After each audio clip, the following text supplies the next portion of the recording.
Welcome to the Ringer Fantasy Football Show. My name is Danny Heifetz, and I am joined by Danny Kelly and Craig Horlbeck. We are going over all the games from Week 16 of the NFL season. Semifinals for fantasy football. Ravens, Patriots, Lamar sick and hurt, and then 6 third-string quarterbacks, and then actually some quarterback heroes, and also a bunch of other stuff.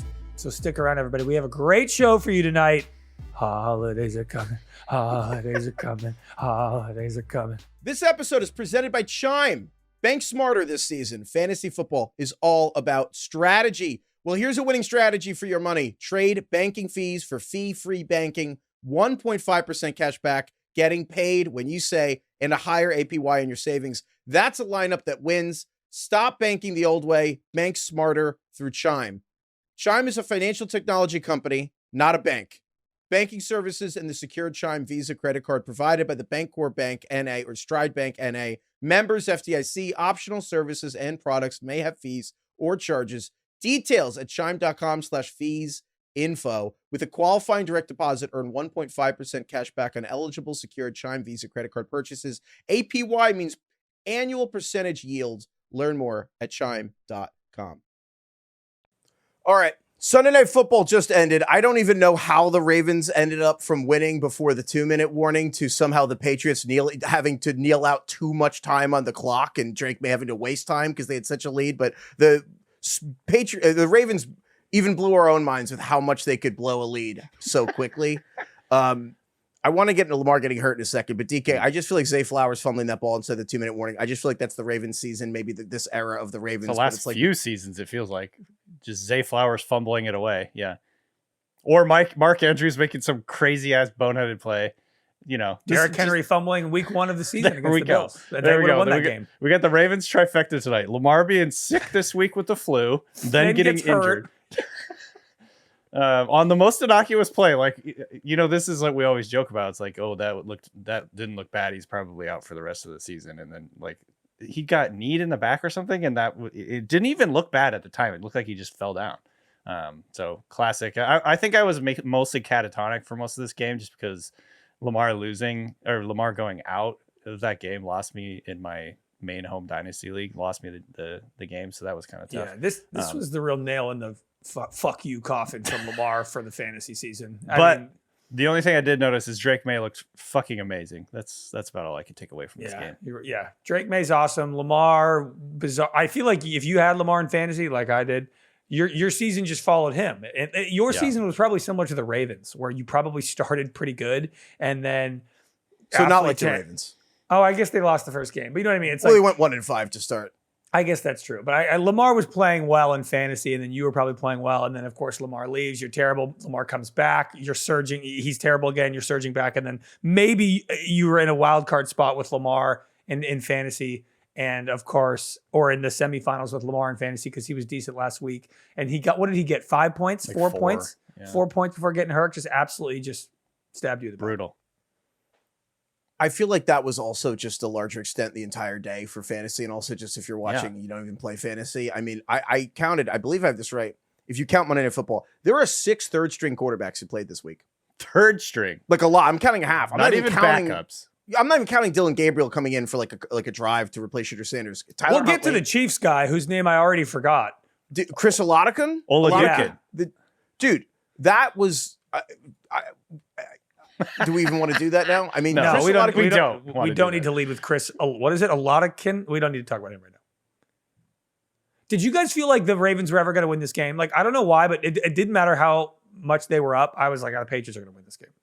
I thought when the Patriots ran a fake punt on a 4th and 10 that they were going to lose the game because that felt desperate and it felt like the Ravens were in control at that point in time. It felt like Vrabel was tilting a little bit. I know. That was probably Vrabel's like worst call of the season. Well, that's one of those. I don't know if it was a bad call or they just thought the Ravens wouldn't be prepared, and the Ravens were weirdly prepared to cover a tight end going out for a route on a punt. Part of me is like, it's one of those that if the Ravens weren't prepared, then the Patriots would look like geniuses. Yeah, I don't know. I'm also of the mind of like, I'd rather probably just have Drake May try to get me 10 yards than a fake punt. But right. Or just punt the ball away to Tyler Huntley. That's, I think, a better argument is just punt the ball away to Tyler Huntley. But they won the game. And again, they won it again. The Ravens lost in the most Ravens fashion. Zay Flowers running with the ball in his wrong arm, sideways, crab walking, which I feel like Zay Flowers does as much as any receiver. And then, DK, you nailed it, the trifecta. The Mark Andrews play throwing it was actually one of the crazier plays. The craziest thing he's ever done? Maybe? Because it didn't count, I feel like it's going to be lost to history. If that play counted, that's one of the stranger plays I've ever seen. Like, even that Jacoby Myers play where he threw the ball all the way to Chandler Jones and the rate, like, even that was like, okay, it's the last play of the game. What was Mark Andrews doing?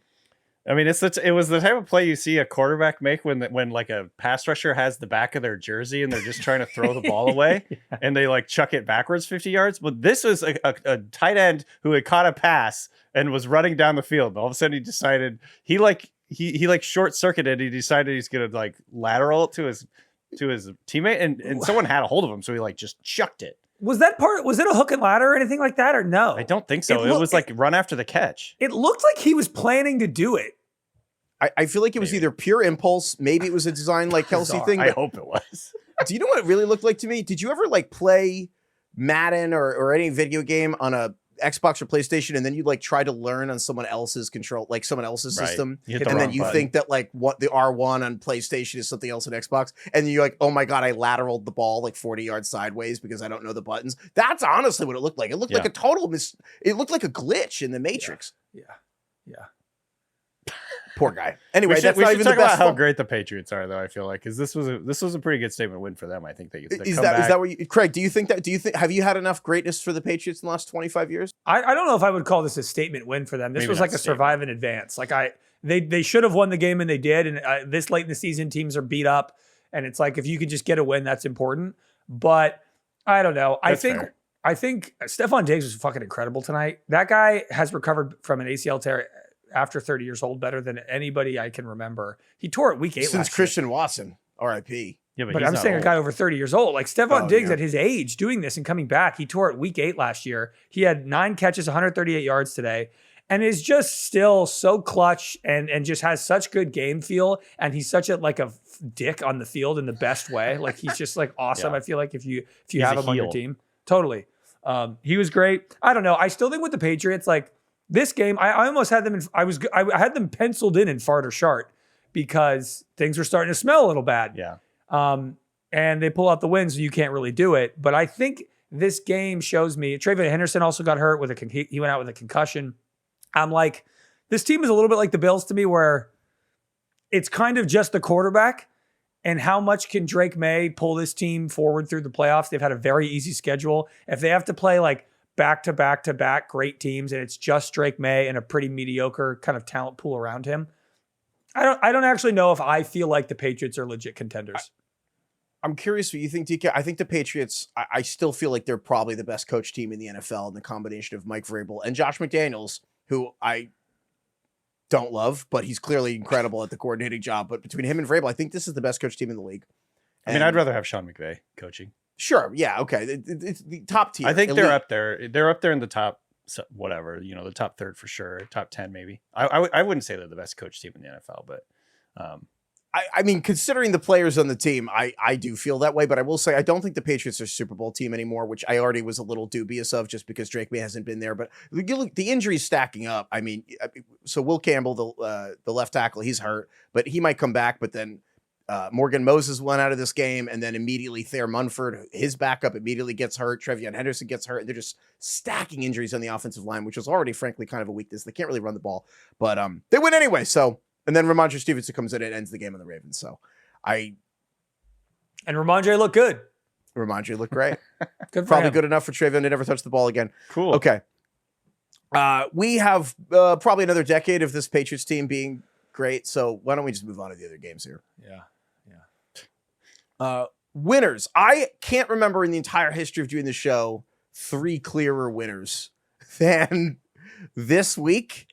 Starting, Craig, I don't know where you want to start, but I was kind of forced into not taking the Steelers. I'll get to the Steelers later. They are not probably one. If I had to pick 3 winners, the Steelers are probably 4th. So I wanted to go with Trevor Lawrence and the Jags beating Denver in Denver. The first home loss of the season for the Broncos. They won 34-20. The Jags are now 11-4. They have a shot to be the 1 seed in the AFC. If they win their final 3 games, or I guess their final 2 games now, and if the Broncos lose in either week 17 at Kansas City or in week 18 to the Chargers, the Jags could be the number 1 seed in the AFC, which is just unbelievable. I mean, from where this team was at the beginning of the season, and Trevor Lawrence has been so good. Today was the best game I think I've ever seen him play. He looked like he's just in a 6 touchdown game. Like, what was that, last week or the week before? But this game was so much more important and against Denver's defense, and totally his command of the game. He had no turnovers. He had 4 touchdowns today.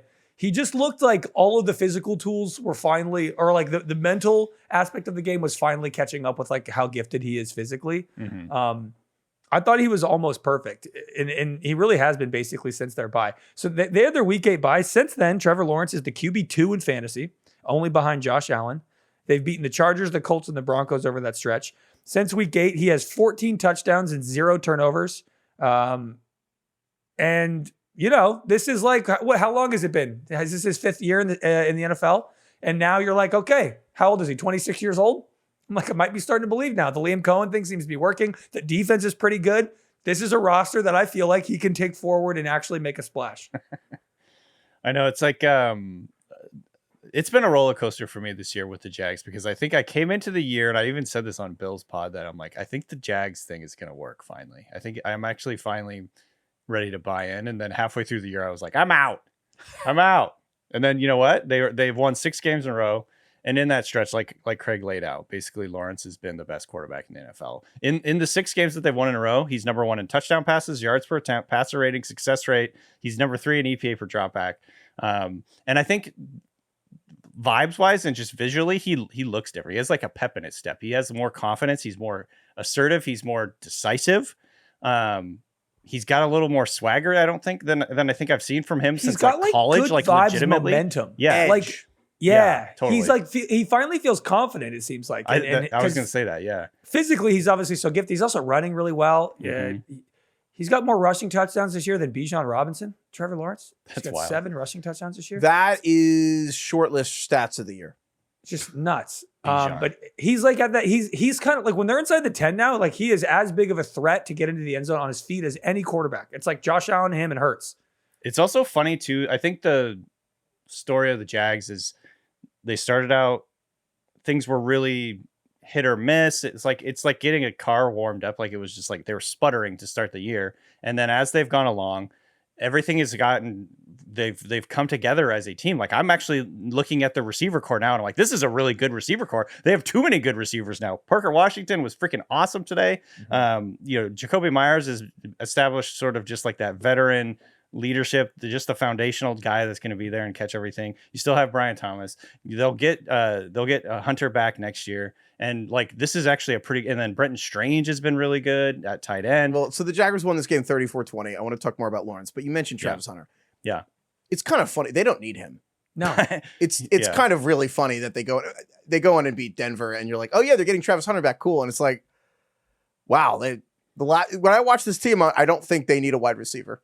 I mean, they're probably like 6-1 since Hunter went down. Yeah, they paid $60 million. I mean, they gave Jacoby Myers $20 million a year at extension this week, which totally earned. He played amazing, 100%. And then they played great this week. Parker Washington, frankly, you can't take. It's actually kind of a problem because you can't, watching this Broncos game, you can't take Parker Washington off the field. You can't take Jacoby Myers, Thomas. Travis Hunter's probably wide receiver 4 on this team. They'll definitely bench Parker Washington. You say that, but Parker Washington took an out route pass between Patrick Surtain, who's the defensive player of the year, and Talanoa Uvanga, who was the big safety signing for the Broncos this year. And he split him and went up 70 yards, took him into the red zone another trip. I'm like, it's one of them, the old saying, couple injuries away from having a good team. Like honestly, they got better after Hunter went out for a reason. I don't think it's because of that, because of him. No, I'm not saying it's good. Yeah. I'm saying it's fun. It's just funny happenstance. But I will say the thing about Lawrence playing well today, I think the Broncos defense played well, which I think is important here.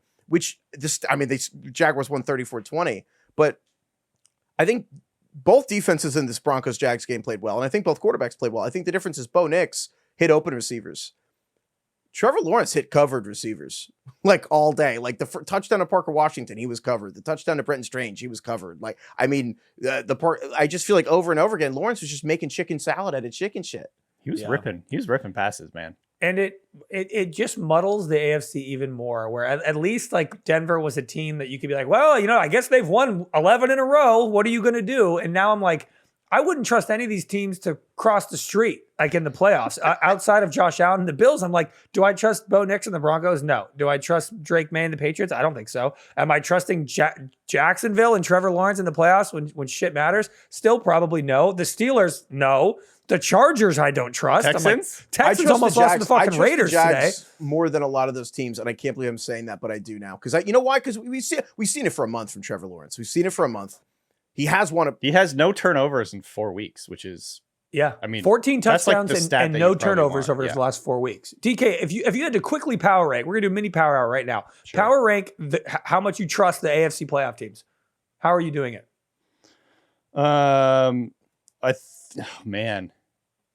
I do think I still trust the Bills the most, just because they have a superhero quarterback. Yeah. I mean, I think the Jags might be next. See, that doesn't that says more about the AFC field than the Jags. Yeah, well, it's not the Chargers, because honestly, Lawrence is like Herbert, a 6'6" freakazoid, but like the Chargers have too many offensive linemen. The Chargers are even more of the Jags than the Jags are. It's not the Steelers. You just expect that they're going to melt down at some point, even though Herbert was awesome today and all that stuff. But I think what Craig's point is that this is a wide open field. Maybe you're right, Heifetz. Yeah. Maybe the Jags are starting to prove themselves against these. I mean, you actually go through Jacksonville's schedule now. Dude, they have not lost every loss they have is totally acceptable. I guess week 2 they lost to Burrow and the Bengals. That's their worst loss by a mile, and that was week 2. Since then, the only teams they've lost to, Seattle, the Rams, and Houston. And what's sneaky is they actually put up points on Houston. And they lost by 7, 29-36. Yeah, they lost to Seattle by 8, and they got killed by the Rams. But I'm like, they've beaten every single team that they were supposed to beat, and they've hung in all these games against good teams. Yeah, it sounds crazy to say you trust Jackson. It sounds like we're prisoners of the moment, but the reality is, do you trust Jackson or the Denver? I think today was kind of definitive. Or at least, do you trust the Patriots or the Broncos more? Denver. No, I think I trust. I just put my trust in Drake May. Probably. It's one of those I can't explain. I think Denver's. I think New England's defense is not good. They're not a good team. The Patriots aren't a good team. They're just really well coached and they have a good quarterback. You can't quantify the coaching aspect. There's no aspect of the roster you can look at New England beyond 6 players and be like, oh yeah, they don't match up well with anybody in any aspect other than just they end up winning all these freaking games. So. The Patriots will be really good later when they actually add talent. For sure. But yeah, the other, I think while we're on the topic of former number 1 picks who have reached their potential with the transcendent offensive coordinator turned head coach that has just delivered immediately, maybe a division title, we should probably talk about the Bears and Caleb Williams and Ben Johnson, which is honestly a very similar thing. I feel like the real winner this week is patience and not judging number 1 picks that are irrefutably talented. The Bears beat the Packers on Saturday night, 22-16. I could go through the whole TikTok of the game if you want, but I mean, the Bears went and scored 10 points inside of the final, basically 90 seconds. It's the Bears' 6th win of the year where they were losing the final 2 minutes and won, which is more games they won last year.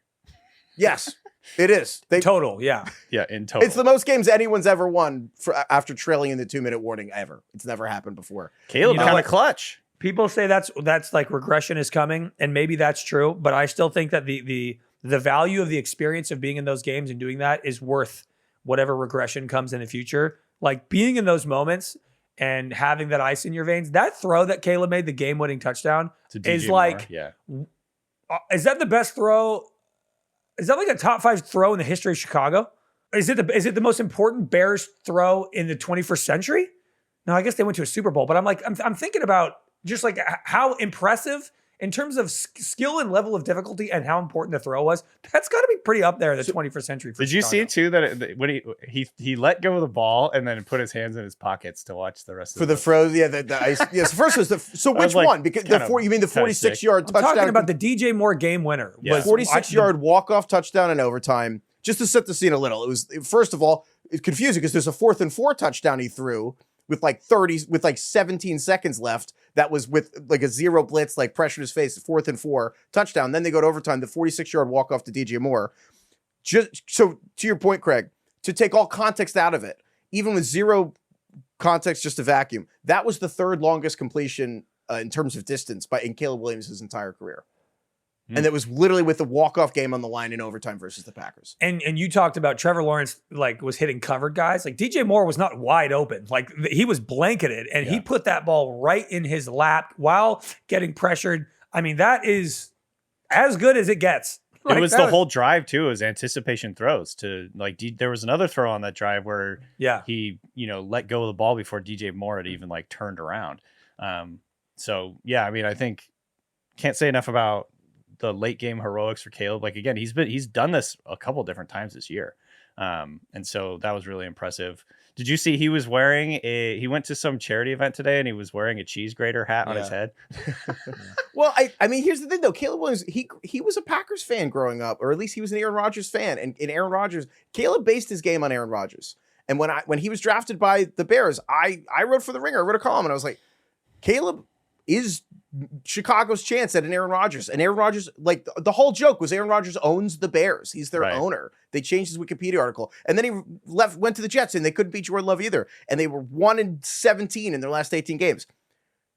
It's not just that Caleb beat the Packers. It's that Caleb looked like Aaron Rodgers looked at the end of the game. It's like the Bears beat the Packers with their own version of Aaron Rodgers, which it's hard to even explain how significant that is, but the Bears have never had a good quarterback. The Bears invented the quarterback in 1940, the forward pass, like the modern T. The Bears invented the quarterback, and then they never found a good one ever again.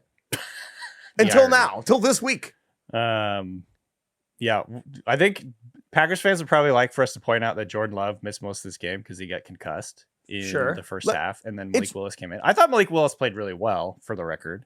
He played great. But yeah, I think that should be said at some point. Let me run through the quick. This game was crazy, and this was probably the biggest game of the whole week. But the Bears were down 3-0 at halftime, and it was kind of like a stalemate game, like a World War I trench game. And then Jordan Love gets concussed. Malik Willis takes over, plays well, a lot of short passes, but he has a deep touchdown of Romeo Doubs down the sideline, the left sideline. It was a great throw, and it really I think it changed the way that the Bears had to play defense on him too. And then the Bears kick again, well-coached game by Matt LaFleur, and in any other context, we're talking about how the Packers and Matt LaFleur, another time Malik Willis comes in, doesn't matter. 2 years in a row, Jordan Love gets hurt, and then Matt LaFleur just pivots. And so they're up 10 points with 90 seconds left, and the Bears kick a field goal. The onside kick goes to Romeo Doubs, who blows it and takes the ownership for the loss, and it goes right to him. And weirdly, it was like a play in Bama, Oklahoma, where he's on his knees, and the guys are just sprinting at him. He's like, I'm going to die. He's gonna get destroyed, and he just loses focus. Bears recover, get the touchdown on 4th and 4, 17 seconds left, go to overtime. Packers fumble a snap on 4th and 1. Malik Willis fumbles the exchange. Bears get it, and then DJ Moore catches the 46-yard touchdown. Flops like he's dead on the end zone. I thought for a minute there maybe he didn't actually complete the catch. Did you guys notice that? He was knocked out. Yeah, that was hurt, or wind knocked out of him or something. Did they ever do a review of that, or did they just sort of that's good? It's a catch. The game's over. They're like, it's fine. Everybody's on the field. I guess we'll just let that go. He was dancing. He was also wearing a cheese grater in the locker room, so he was fine. But yeah, I mean, frankly, I thought this was one of the biggest wins in Bears history that I can remember in the regular season. I thought it was unbelievable, and I think it's worth lingering on just because Jim McMahon, who is probably the best Bears quarterback ever, just because he was on the '85 Bears, said when Justin Fields was drafted that Chicago is where quarterbacks go to die. And which is an incredible thing from the only good quarterback you've ever had says that. Mm-hmm. And I think that what Ben Johnson has done is he's in 10 months, 11 months, he has turned Chicago from a place where quarterbacks go to die to a place where quarterbacks can thrive. Like what he's done with Caleb, the under center running game, which again was dominant in this game. Like Monungai and Swift, who's banged up once again, just looked unbelievable. And then Caleb, frankly, was kind of a game manager in the middle of the season. Like Ben Johnson himself said, and I quote at a press conference, we're winning in spite of the pass game, not because of it. Like that was the coach said that. Yeah. And then the last couple of weeks, it's like Caleb is when you add in the fact that Caleb now is meeting the moment and just doing things that 4 or 5 other people on the planet can do. I don't think the Bears will lead the league in turnovers next year, but it's really, really, really cool to see Chicago have an awesome quarterback. He did this in a game too, where he was missing Roma Dunze, he was missing Luther Burden. DJ Moore and him have not had the most chemistry, I'd say, of any two quarterback and receiver combo in the world. All it takes is a couple touchdowns and you're back. Yeah, I know. He was so happy. I was like, I forgot what a happy DJ Moore looked like when he was getting interviewed after the game. I was like, oh, that's what he looks like when he smiles. Oh man, I've been waiting to see if he got added to concussion protocol, because I just still kind of wonder if he just was exasperated lying on the ground or just literally knocked out, got up and was like, oh, I'm on TV. That's cool. Yeah. Dude, this is like what Ben Johnson has done and what a lot of these first year head coaches have done. This is going to be one of the more difficult coach of the year awards. It's like the dream team of coach of the year candidates. You have like Liam Cohen in Jacksonville, Vrabel in New England, Ben Johnson with Chicago. This was a generational head coaching carousel. The best coach carousel in decades, probably. Like, and the truly. Giants fired Brian Dable 9 months after all these guys were hired. Dude, Heifetz, I'm sorry. This is not an intrusive thought. It's more of just like a half-baked take. But watching Malik Willis come in, this is now the second stint where he's come in and looked great for the Packers. I actually kind of think, they say that you should get a backup quarterback that is stylistically similar to the starter, like Tyler Huntley with Lamar or whatever. I actually think the opposite is better. Because I feel like Malik Willis came in and started running around and the defense is like, holy shit, we were not prepared for this at all. Totally. And I'm like, you should actually find somebody who is as stylistically opposed as possible so that you can essentially have two different game plans whenever one's playing. Yeah, but the Ravens tried that with Cooper Rush. No, I know. But like just going from Jared Goff to Malik Willis or something, like preparing for Jared Goff versus Malik Willis couldn't be more opposite. And I just kind of like that as like a wrench to throw in. It used to be way more common in the 50s and 60s, actually, to have two quarterbacks change them at halftime. Like it was way more like kind of pitchers. And you would just take them out if they weren't having the closer. It wasn't. They were like running backs. Yes. It was much. Not every team, but teams instead of sticking with like a bad guy would just do. They would kind of be like, oh, hot hand at quarterback. That was like totally a thing. And then you switch back and it wasn't weird. We'll just say the Packers lost this game. I know Packers fans. Yeah, they're probably mad we didn't mention Jordan Love got hurt. But I will say, I just feel like I'm sorry. It's not the Packers year.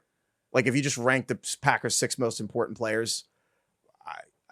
5 for 6 and getting them hurt. I mean, Jordan Love's concussed. That's a Saturday game. I think they play Saturday next week. I don't know if Jordan Love's going to get cleared for next week. I mean, quarterbacks, frankly, they rush him. It's rare to make it to the next week in protocol. But I mean, between Parsons and Jordan Love and all this,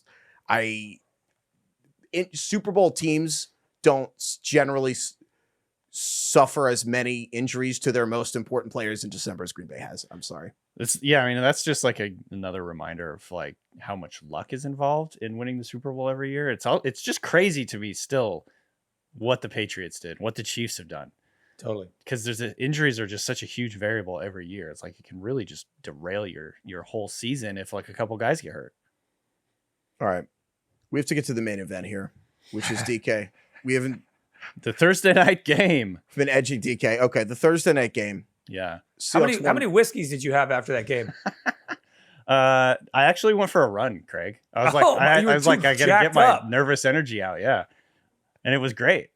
I sat there with a street dog or something. No, like I sat there. You know how? Because my joke how it's like familiar feeling following another Seahawks win, misery.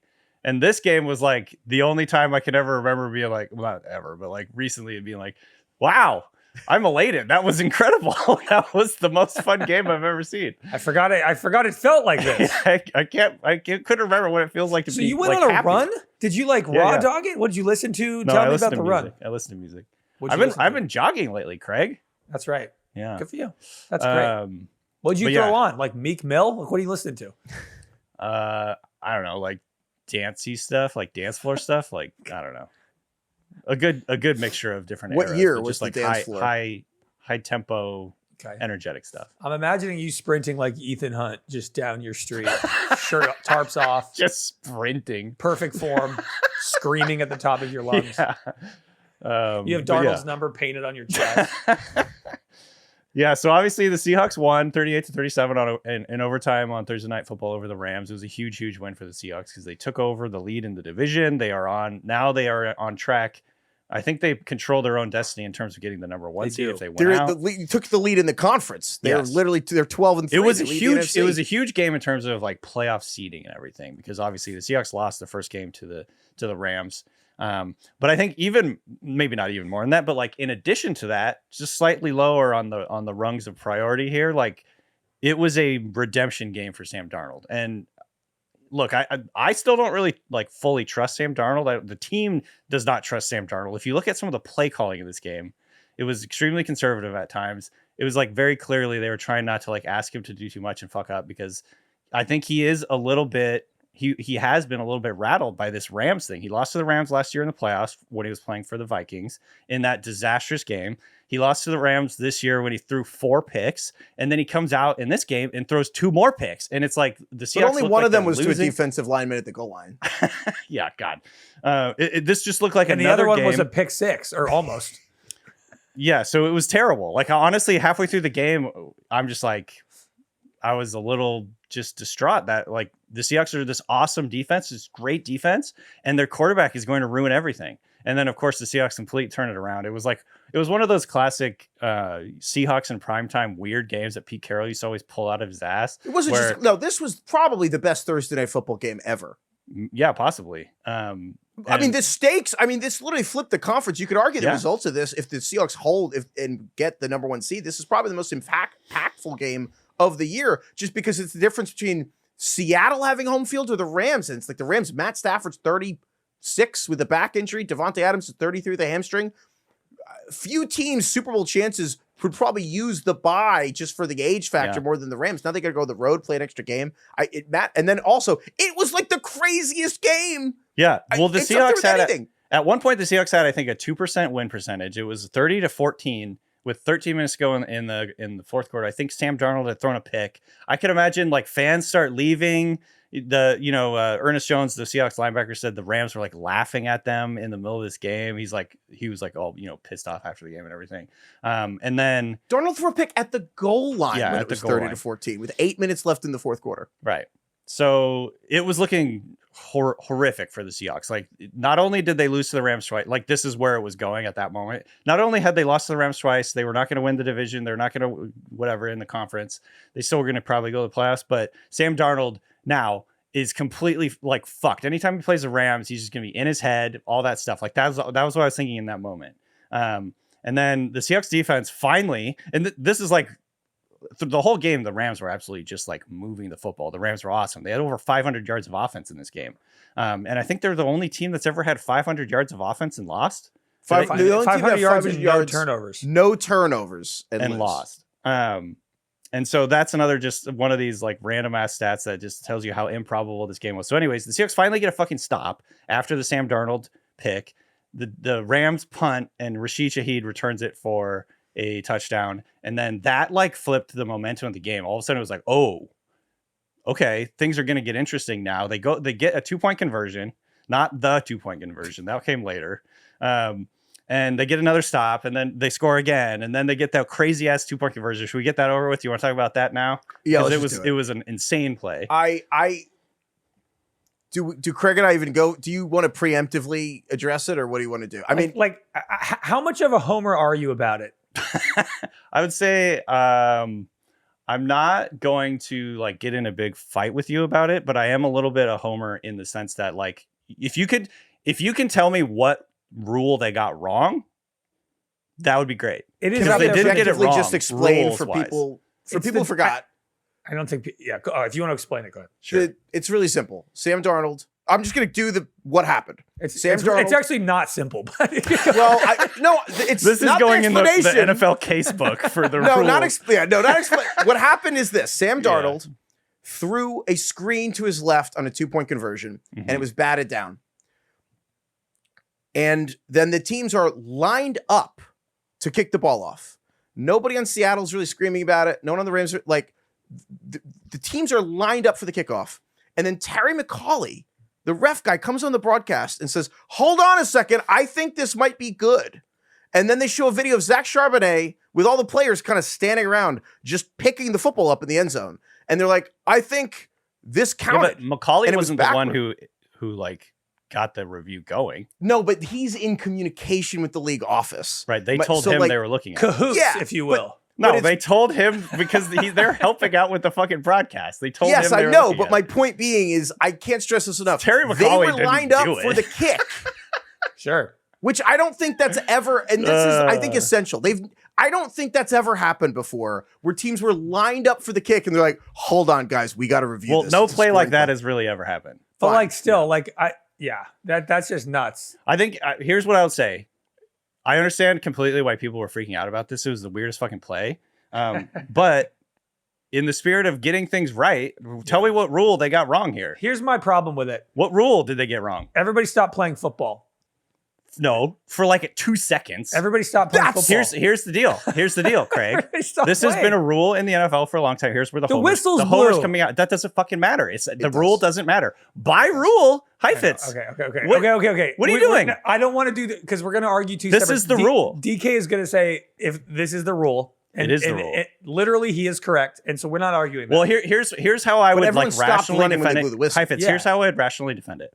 When you see a swing pass or like a sideways pass in the NFL, this happens all the time. This has been a rule for over 10 years. Even if say the running back is catching a swing pass on the side, and he drops it, and then he walks off, and the defense picks it up, and then later they go, "Oh, actually, that was a backwards pass. That's a fumble. The defense gets the ball." This happens all the time. Yes. How is fair. that so different here, other than it was deflected and went forward? So So I'll the give rule. you a So couple- to be clear, the whistle does not matter. this is I'll- awesome. that I This want is to come back. great. The whistle I'll doesn't give you matter. a couple points. Yeah, but I would like to shout I'm out just Zach saying that is the Charbonnet. rule in No, the no, NFL you're right. rule. You are book. right. I'm I'd being like a to homer. I'm being a homer. But I know that's the you are. fucking It's rule called the in the rule Zachward book. pass. Shout out Zach Charbonnet for picking up the ball. That's good football instincts. It's He like did it. So here's the thing. It wasn't like 20 seconds later. He ran over and got it. but That's like, what they're trained to do. That's because running backs always catch those swing Okay, passes. It almost feel like he picked the ball up because he was like bored, not that he Yes. knew what he was doing. he picked it up like You know to be what? nice to the To give it to the referees. ref. Good for him. Good for Dude, him. So It's a stupid rule because when the whistle blows, you are obviously trained to stop playing. That's the whole fucking basis of the sport. No. Is when you hear the whistle, you have to stop. These swing passes, That Craig. the This is point why of football. they teach the defenders and they teach the It's running a backs on stupid swing rule. I'm passes learning to pick that up the DK ball. could be. Here's in order. Here are my issues, and then Okay. We're arguing different things. We're not disagreeing. Yeah, I don't with you actually saying know what- that it what- is the no, rule. no, there's a What bunch are of the rules? issues I have. It's Okay. dumb as One, fuck they is blew the rule. whistle and guys stopped running. That's Okay, not the again, point to me. The whistle doesn't matter. You keep saying that, but It doesn't here's matter. my issue with that argument for you. Okay. If it happened in reverse, you would lose your fucking mind. Of course. Of course. I've already Okay. admitted I'm being a homer. Goes without saying. I've already So here's admitted my I'm other being a issue. homer. This is a homer argument. Yeah, by here's my me, other issue, though. But My the thing- rule. and Tell me what rule they got wrong. I'll tell you what. Tell me what rule they got wrong. I'm going to I'll tell you wait. right now. Okay. It's clear and obvious.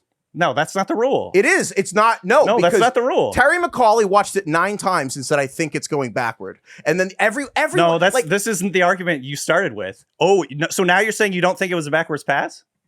You're moving the goalpost already. I knew it. think. So now you think they didn't get the backwards. Craig, is that what you thought? No, I No, think I'm the back, saying I think the reverse- That's backward what. No, pass that's part- exactly zero people. I'll thought tell you that. exactly what happened. I will tell People you were exactly mad what because the happened. whistle blew. I will. No. Yeah. You know what? You're right. I DK. was There's there on multiple Twitter. things That's what wrong people with the were play. freaking out about. It's they blew. Here's what this is what happened, and I will shout out Jordan Rodriguez at NFL Daily who pointed this out the night of Thursday night. This is what happened. There was a play last week in Week 15 where the Broncos, where the referees blew the whistle too early, killed a scoring play. And if you'll remember, our friend the high school referee emailed in a couple weeks ago and said the number one thing he notices, and this is so true, about NFL referees, the biggest mistakes in the NFL happen because referees are judged on their mistakes, and then they are shown tape and of previous week's mistakes, and they're given points of emphasis, and they're graded, and they get to go to the playoffs and are paid based on whether they have a rubric and a scoring system. So what happens is there's like 4 or 5 plays a week that the NFL's like, hey, you got to do this week, which is why there's weird. So one of them was you can't don't kill scoring plays too early. So the league office focused on this like all week. Then this play happens, and I don't think the referees on the field did anything wrong. I think the league office made it a point of emphasis to all the referees about this, and they totally overthought it. And they reviewed it and they reversed it. And here's why. And it's this simple. I don't think anyone in the stadium, fans, I don't think any of the Seahawks fans watching, and I don't think any of the players in Seattle thought the pass was backward in the moment. And so if you're going to go ahead and apply replay, it didn't occur to anybody that the pass was backward. Here's the deal, though. It was. Look, saying that the people in the stadium couldn't see it. No, not backwards. It was a backwards pass. They didn't get the rule wrong. It's my main homer point. All right, I understand it was a crazy ass play. I understand that. You had to watch it 10 times. If I was a Rams fan, I'd be furious. I understand that. I'm admitting that. However, they didn't get it wrong. It's funky. You had to watch it 10 times and it was backward. No, it was backwards. It wasn't. It wasn't that. It wasn't like that. They showed it 10 times on the fucking replay. That doesn't mean it took the refs that long to figure it out. Look. Also, I would say that specific part of it, like is the pass backwards or not, happens a lot. And there are a lot of screen passes that are right down the line, and you have to kind of look at where the ball is released and then look at the direction it's going in. And then sometimes you have to determine after the fact, was it forward or backwards? Because in the moment, it's obviously very hard to tell. That is never an issue for me. Look, the call on the field was like, it's not a count though. They reversed it. It was reversal. The standard should be high. I got my baptism in the fucking Fail Mary, all right? But this is so nothing. hard. They got this right. Same end zone. That's very hard to call in the moment. Like, how the fuck are you supposed to know if it's going an inch forward or an inch backwards when it's being thrown? It's two things. It's just the most common sense that shouldn't be a thing, and it's like again, my rule. Like the rule is you reverse it. It has to be clear and obvious to overturn it. My rule of thumb, and I think that they should be the rule. If the referees have to sit there and watch the same angle 5 times, it's not clear and it's not obvious. That's very clear. I don't know. It lasers. I've not seen anyone besides you argue that it was a forward pass. I am way more upset. I haven't seen anyone arguing that it was actually not a backwards pass. You know what? If you're a Rams fan, email us, ringerfantasyfootball@gmail.com, because I'm curious. I would be way more upset at the fact that this ball trickled into the end zone. They blew the play. Yeah, they blew the whistle in the play. And that's the other thing. And that is where I contest the rule. I think, to be honest, the interpretation of the whistle rule doesn't matter. I think that's a stretch because they fucked it up. I think it's a stretch because the rule that doesn't matter is the idea that, well, if there's like in the case of a clear recovery, it was a clear recovery because everyone else stopped playing. Yeah, but Heifetz, this happens all the time with these swing passes. It's where the running back, he drops what he thinks is a pass, and then he walks away, and then the defense picks it up after the whistle's blown. Yes, but that happens all the time. It does. Yes. It's the only thing that's different about this is it bounced forward. Yes, but that it's just like that's just bad luck for the Rams. I mean, it truly is horrific luck for the Rams. Here's why I'm not angry about it, and there's 2 reasons. The Rams special teams, like they missed a 48-yard field goal to win the game. Right. And then they allowed a punt return. And then they fired their special teams coordinator. Yeah, Chase Blackburn shot New York Giants legend, intercepted Aaron Rodgers during his MVP season, and then also over Gronk to win a Super Bowl. Shout out Chase Blackburn. Look, I want to say it for the record again. Obviously, I am aware that I'm taking the homer stance on this, but I will say they got the rule correct. I thought that was correct. I think here's the deal. Here's the bigger thing. 16-year-old you would punch you in the face. Oh, okay. Here's the biggest thing I think that comes out of this. And we've seen a picture of 16-year-old DK. He was badass. Here's the thing. Here's the biggest takeaway that comes from this whole thing is no one fucking knows the rules in the NFL. Not Sean McVay and Matt Stafford after the game were like, I don't know what the rule is. I need somebody to explain to me what the rule is. I think it's a weird rule. You know, it's like no one knows the fucking rules. Belichick would never. He would know this fucking rule. No one knows the fucking rules to this league. You know when a player like a running back is like in the pile trying to get tackled and they call forward progress, but then people keep ripping the ball out and they pull the ball out and it's like a fumble and guys are still kind of going after it because even though the whistle had been blown, it wasn't like that. Like the players stopped, and that's my biggest problem. Except for Zach Sharp, and they picked it up. I know, but that's preposterous. Okay. I don't get why, but okay. You do get why, because if it happened against, if it happened to another, I guess it's not that if it happened against you. I don't think it was that. You're talking like 2 seconds, like a literal 2 seconds. If it happened, 2 seconds is a long time. It's the average time to throw in the NFL. You have to separate 2 things. One, the rule as it is written was properly applied, and the correct thing happened based on the letter of the law. However, that's okay. I agree with that. I see where you're going, and I agree with you. But you also have to admit It was crazy. Incredibly stupid, and the rule makes no fucking sense. Yeah. It's never, this is like literally the first time this has ever fucking happened. The other thing that makes it way more complicared too is it was in a 2-point conversion. When you watch, if you no have one to knows. okay, It's like a 2-point conversion. It's like a downlet. It's like a non-timed play where yards don't matter. Sorry, go DK, ahead. if this happened to you, you'd call it a desecration of football and an affront to the concept. You don't know me. Affront to the you gods. don't know me, Here's the man. thing. Maybe I wouldn't. If you had to describe this to a person who had never watched football before, Yeah. How the fuck would you be able to describe what you're like? I don't think I would sometimes, bother. I'd be like, you don't care. This doesn't matter. 99.9% of the time when the whistle blows, everybody has to stop. And if you hit somebody after the whistle blows, it's a penalty. Except this one weird time, if the whistle blows, everybody stops. But if you're smart enough, you can pick up the ball and it's a touchdown. Now we're arguing over if the rule is stupid, which is fine. That's yes, fine. that's exactly okay. That's fine. If you think the rule should be changed, that's fine. I don't care. Great. Go ahead and change it. We're on the same page. All I'm saying is tell me what rule they got wrong. The Des Bryant rule, where he didn't that. catch it in the playoffs, was correctly and not properly applied. And it was so outrageous they had to change the rule because it was fucking crazy. Go ahead and change the rule. I don't fucking care. All right, great. All right, let's move on. Can we talk? Hold on. We got to talk about this game on a positive note because that was. Well, I was going to talk about the Rams because Puka and Matthew Stafford. So I'm in the Ringer Fantasy League. DK and I got first round buys. We got fucking rocked. Chris Ryan, who didn't draft his team, didn't make any moves, beat DK. You guys got shelled by Puka and Stafford. Dude, you know what, man? I was really. This is one of the better teams I've assembled. I had Hurts, I had McCaffrey and Jonathan Taylor. Kyle Pitts for the stretch run. I know no one gives a shit. Go through all 17 picks. Yeah, that's a good point. One of them was a pizza in case I came in last place. Mallory Rubin had Matthew Stafford and Puka Nacua in this game. And so she was literally up 80-0 entering the weekend, which is you lost the game before you got off the bus.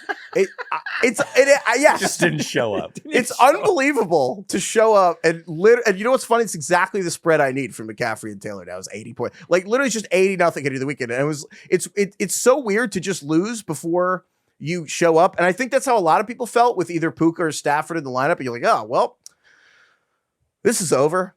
And then Devontae misses this game. And then without Devontae Adams against the Seahawks, who are against everyone else, like the best defense in the NFL, this basically. Is crazy. And they get 500 yards and again, look unstoppable through 3.5 quarters. 52 minutes. The Rams could not be stopped, even though they didn't have Devontae. In a weird way, I feel like this is the best moment to grab the Rams odds for the Super Bowl, even though they're in 5th seed, just because they're the best team. And this was the flukiest loss. This is not since the Cardinals-Titans game has there been a flukier loss this year. No, because the game was being played both before and after the whistle. So how are they supposed to know? Exactly. Yeah, after that, it's rattling. I mean, no team before had ever had what was it? 3 2-point conversions in fourth quarter and overtime and won a game. So that was we got to get to the rest of the game real quick. They got 2 other 2-point conversions too, which is very unlikely. They got the first 2-point, and then they got the one in overtime too. Yeah, the Zachward pass. Then an underrated part of the story is that the Rams go 3 and out again. So Darnold's like, "Hey, Darnold, this is your shot, man."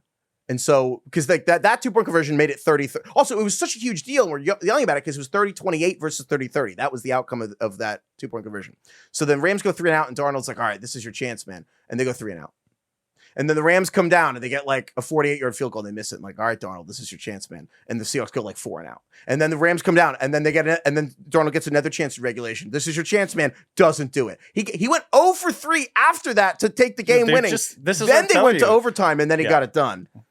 Yeah, and he made some incredible throw. Like his throw down the sideline to Cooper Kupp, who made an incredible toe tap catch, was best sick. throw of the game. One of the most incredible play, and he got lit up right after he threw that too. So it was in the face of pressure. But yeah, I mean, that was what I said at the very beginning of this, like 10 minutes ago when we started talking about this game, is the Seahawks clearly still don't trust Darnold. They were like asking him to throw like screen passes and stuff in the fourth quarter trying to come back. It's funny for how important this game was for Seattle. I think my opinion of everybody didn't change after this game. Like, I still think the Rams are the best team. I still don't trust Darnold. It just puts the Seahawks in a much better position. Totally. I think it's honestly a way worse for the Rams because to me, like the Rams, like securing that 1 seed and getting to stay in LA and stay in SoFi for all these games. Now, if they're the wild card, sure, their first game, they're going to have to go to Carolina and they can beat Carolina, but they're not going to lose twice to Carolina. But I'm like, dude, the Rams having to go to Chicago now versus the other way around and Stafford, it's just so brutal for them. And I think Seattle is way more built to like withstand that versus the Rams who it's just really bad luck for them because I still think they're the best team in the NFL right now, but them having to basically win an NFC championship game in Green Bay or Chicago or something like that. I guess it wouldn't be Green Bay. It would be Chicago is brutal. Even if they win that game, Stafford at his age, all these guys getting tackled into the frozen ground and then going to play like it matters. The last thing I'll say, we don't have to linger to it, but the Puka Nacua, there's all this controversy this week with the streamer and a gesture. And all I could think while he's Sean McVay's being asked, he's being asked about, did Puka understand, they put out a statement, did Puka understand the nature of the gestures he made? And all I could think is, I'm like, this guy's a pro athlete. He doesn't eat vegetables. I'm like, no, what are we talking about here? Dude, I think it's harder to find pro athletes who are under 25 who do eat vegetables, to be honest. I'm like, this guy, literally, he's a pro athlete who won Rookie of the Year, and he would literally just, for breakfast and dinner, Google map his way to the route because of the facility because he didn't know how to get there and just eat whatever fast food he happened to pass on the way. I'm like, I don't think it's like the monkey simple thing. Isn't it like Chad Ochocinco had McDonald's every day? DK Metcalf eats candy all day. Yeah, it's he's like, just eating Skittles and stuff. It's like, I don't know. I wasn't shocked. It's I don't know. Anyway, we can move on. Other guys that blew up. What a game. This is more, pretty great game. It was unbelievable. Case law. It's this new case law for the NFL. They'll eliminate this rule. I just want to be like, get him to be like, I like refs. I like referees. I like thin pancakes.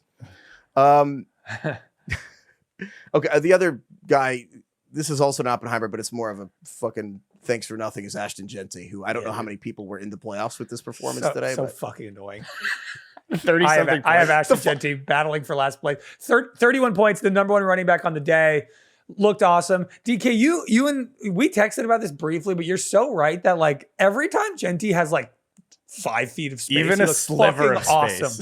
He just never does it. He caught a 60-yard touchdown today. He's been like a fantastic wide receiver this year. He had another like 40-yard touchdown run. He looks really good when you just allow him to do anything, but he's on the Raiders, and so it never works. Just let him take one fucking step without getting hit. That's all he needs. He helped no one, but nice Craig, question. Are you angrier with Ashton Genty now that he can go up against the Texans, who have the other best defense in the NFL and be the number one running back in the league? Does he make you even angrier that you were eliminated from the playoffs? Like, I feel like it's actually worse when a player blows up right after they ruined your season. I'd rather it not have happened at all. I would agree with that. Yes, I'm more angry now at Ashton Genty. I like him less now. Okay. You know who I like more, though? Who? My Pittsburgh Steelers running backs. Dude, man. The double Oppenheimer. This is what every team thinks will happen when they have their 2 running backs. Heifetz, if I read you the stat line, if I read you the running back stat lines in the Steelers game beforehand, if I had a crystal ball and I was like, somebody's going to be 14 for 143 with 2 touchdowns. The other one's going to have 5 catches for 78 yards and a touchdown. How much money would you put on the fact that that's David Montgomery and Jahmyr Gibbs? 10 to 1, 20 to 1? What odds would you take? Halfway through this game, I was like, when did Kenneth Gainwell become the best player in the NFL? Dude, it's actually shocking the Eagles let him go. Yeah, he was incredible. He's basically having a slot. I think I heard, maybe it was Aikman said this a couple of weeks ago, where he's like, he's running legitimate slot receiver routes. And there was times where they had both him and Jaylen Warren on the field, and they're doing all these creative ways of getting him releasing from the backfield or whatever, lining him up in the slot. He's just such a good player. He had an incredible catch where he's laying on the ground and he caught the ball and then got up and ran it in for the end zone. He had another really good catch later in the game where it was like, he basically had to like fully extend almost off the ground and pick it up. And then in the same game, Jaylen Warren rips off like 2 45-yard touchdowns. I'm like, these running backs, they don't look alike a lot. They're not very big, but they're just really, really good. Both Jaylen Warren and Kenneth Gainwell. Kenneth Gainwell, they honestly both just seem like professional football players. Aaron Rodgers trusts them. Rodgers talks up Gainwell all the time. He loves Kenneth Gainwell, and it just seems like he's a guy that everybody wants on their team. Dude, he's been one of the best players in fantasy for the last like 6 weeks. He has, yeah. Dude, it's like a Jerick McKinnon, Danny Woodhead, like Darren Sproles, where he's bigger than Darren Sproles, but like, I mean, it is like one of those the same insane style. runs. Yes. End of the season. But he's going to be one of the funniest players to rank next year because, he's like a freaking scat back that is Aaron Rodgers' favorite receiver on the team. Yeah. I know. There was a lot of weird running back performances today. I mean, like Chase Brown had 3 touchdowns in the third quarter. Yeah. Another crystal ball. If I told you Bengals score 45, Chase is going to have 3 touchdowns. You'd be like, oh my God. Hell yeah. No, it's Chase Brown. 3 in 1 quarter.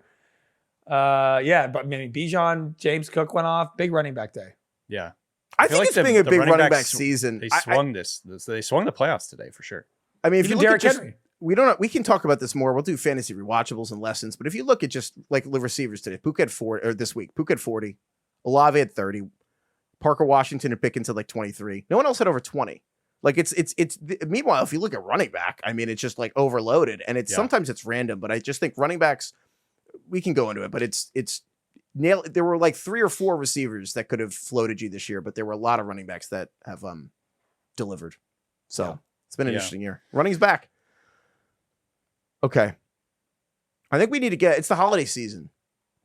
And, there's Christmas, there's Hanukkah, there's Kwanzaa, there's Boxing Day, but I think we need to get to the most important holiday of them all, which is Festivus. For the rest of us. And earlier we had the feats of strength with Danny Kelly trying to body us over the referees in the Seahawks game. Just defending my Seahawks. You're defending the referees. Yeah, God. Let's what have I clear fucking that. become? Who am I now? What has happened to me? I've abandoned all my principles. For what? I abandoned my son. We have to do some airing grievances for some players that just screwed us in the playoffs. Yeah. For fantasy. DK, please. Well, I want to get started with just the quarterbacks, because if the running backs won you your semifinal matchup this week, or maybe final if you're in a different type of league, the quarterbacks were the ones that fucked you. And look, this is said with love towards these players, but Josh Allen had his worst game. What was it? His worst game all season? I think he had like since his rookie year. We got an email. Worst game from of his Al. career since his rookie season. Can I read you an email from Al? Yes, Al. What's up? Al sent an incredible email about Josh Allen. So Josh Allen, send us emails on Sundays. It was great to get emails today. Also, join our Discord. The Discord's really fun. The invite link is in the episode description. Join the Discord. It's phenomenal. But emails, it's great to get emails on Sundays too. So Al wrote, Josh Allen's bust is even more atrocious because if you just look at the other games where he scored under 7 or 6.9 points, here he's only done it 6 times. And the context is unbelievable. He did it last year in week 18 when he literally just took the first snap to preserve his start streak. Oh, yeah. Jesus. He did it in the DeMar Hamlin game where they played 9 minutes and then the game ended. Oh, wow. And then he did it in the 2019 also to preserve his start streak in the last week of the season and then took 1 snap and left the game. And then his rookie year, he got hurt against Houston with an elbow injury. And then it was literally just week 4 where he got lit up by the Packers at his 3rd start ever. And then week 1 of his first rookie season when Nathan Peterman put the Bills down 40-0 against Baltimore and Josh entered the game in the 4th quarter. Oh, those are the only other times in his whole career he has done less than he did today. Man. Anyway, tough timing for all you people out there that had Josh Allen, including me, in one league. So just to run down the list of quarterbacks that really just shit the bed this week or got hurt, which obviously we're not mad at you for that, but that sucks for our teams. Well, Josh Allen, Jordan Love, Jackson Dart. We'll get back to you. Lamar Jackson, Christ. And then, by the way, and I said this before, I was texting with Carlos about this. Like, dude, I'm in, semifinals. Like, these are some really good teams of like 11 and 12 win teams. And my starting lineups look like dog shit because I was like down, and these are Superflex leagues. I'm down to like Marcus Mariota and Gardner Minshew as my quarterbacks. I'm like, how is this team in the semifinals? And then both of those guys got hurt. Like, dude, almost immediately. Gardner Minshew. I mean, the fact that Mahomes tore his ACL and Gardner Minshew comes in and we already were like, this is depressing. And Gardner Minshew tears his ACL.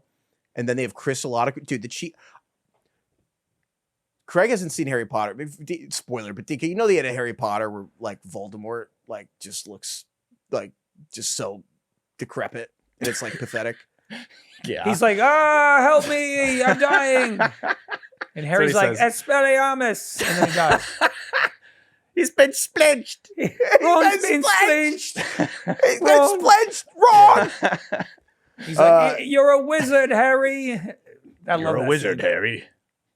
It was pretty good. Craig, how would you judge that impression? Of who? He doesn't know. He couldn't tell you because what's going on here? But yeah, you're a wizard, Harry. You kids with your fancy wizards and magic. I watch football. And you watch bread. Quidditch. Yeah, I know Quidditch, about Quidditch. Quidditch is like hurling, bro. You would love it. Yeah, What were we talking sticks. about? Oh yeah. I was saying the Chiefs look like Voldemort at the end. Watching Travis Kelce's career end, which with Chris Oladokun trying to like beat the Titans, and the Titans beat the Chiefs 26-9. Did we mention they got the doors blown off by the team that was tracking to be the number 1 overall pick? One of the faster fall offs. I don't know Tough. if a Super Bowl, I don't know if an era of a team's ever ended quite so precipitously as like this game. It's about as low as it gets. Your third string quarterback, getting the doors beat off by a team that has 2 wins. It tells you that you know how they say you can't tank in the NFL. Like players can just give up. Like I know, right? They fucking gave up. Like the They're like defense already is on still talented. vacation. Like Yeah. they just stopped playing. Travis Kelce should opt out. It was like a Notre Pro Dame. Bowl. Like a Travis Pro Bowl. Kelce should not play the next 2. He should just like opt out the rest of this season and then play 1 game with Mahomes next year and then retire. Or is it? Can I give you a hot take? Is Mahomes actually the MVP? Yeah, dude. Are the Chiefs the worst team in the NFL without Patrick Mahomes? You watch Sure this look game, like you're it. like, this team got eliminated last week. Yeah. Yeah, it was pretty sad. And then Kelsey gets 1 point, and you'd be forgiven if you played Kelsey, and you're like, well, Rashee Rice is out with a concussion, and you know, They got to pass it to somebody. yeah, exactly. This like third Tyquan string Thornton's guy, out. Chris Oladukin or whatever. I mean, to continue the airing of grievances, there were a lot of guys, a lot of good players where if you lost, it's not your fault. You had them all year. They were great. You were smart to pick them, and it just didn't work out. Travis Kelce, 1.1 points today. Not your fault. Like we said, Josh Allen, 6.9 points. Not your fault. Trey McBride, who has been quietly one of the best players in fantasy all year today, 4 points. Ugh. Not your fault.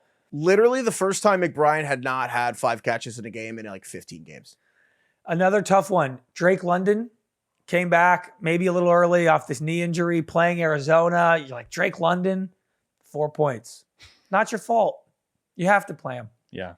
So You had to. Can I throw in the list Christian Watson? Sure. Where Christian Watson ended up with, I think, 2.5 points. Christian Watson had no catches in the first 25 minutes. Christian Watson was so close to having like 17 fantasy points in the first quarter. He almost had like a touchdown or 2. And instead, he just had 17 yards. God. Fantasy. I mean, the worst of them all, we mentioned him. And DK, this is probably extra hard for you because you're in so many leagues. You probably have every single one of these players we've mentioned in a playoff matchup. So I, in fact, do. Jackson Dart today had 0 points. To be specific, it was 0.02. Let's go into this for a second. Well, actually, I think. Well, before we do this, I actually think we it's a special version of. I think we have to do America's favorite segment. Oh. Mm.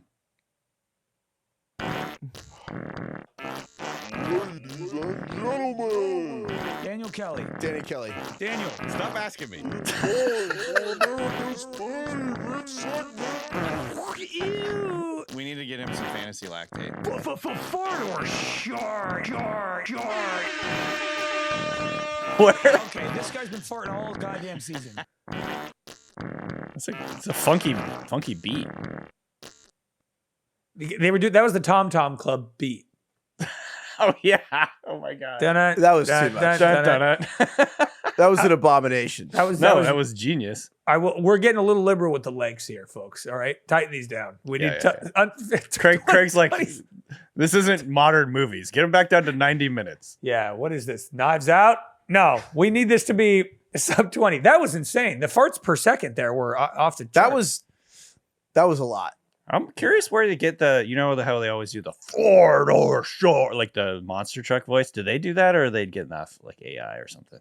I think that's I did that once, and I think they're distorting it. Is that you? Yeah, that's me, baby. Oh, hell yeah. So I want to be clear because that one was sent in by sorry, I'm pulling it. Brandon, and that was a clankerless farter Shart intro. He wanted to be clear. Clanker free. Clankers involved. Clanker free. Yeah. Wow. Clanker That's like free. the new organic food. I only eat organic. Clankerless. Yeah. Put that on the label. But yeah, that was Tom Tom to farts, which I got to tell you, I might be done with this bit, guys.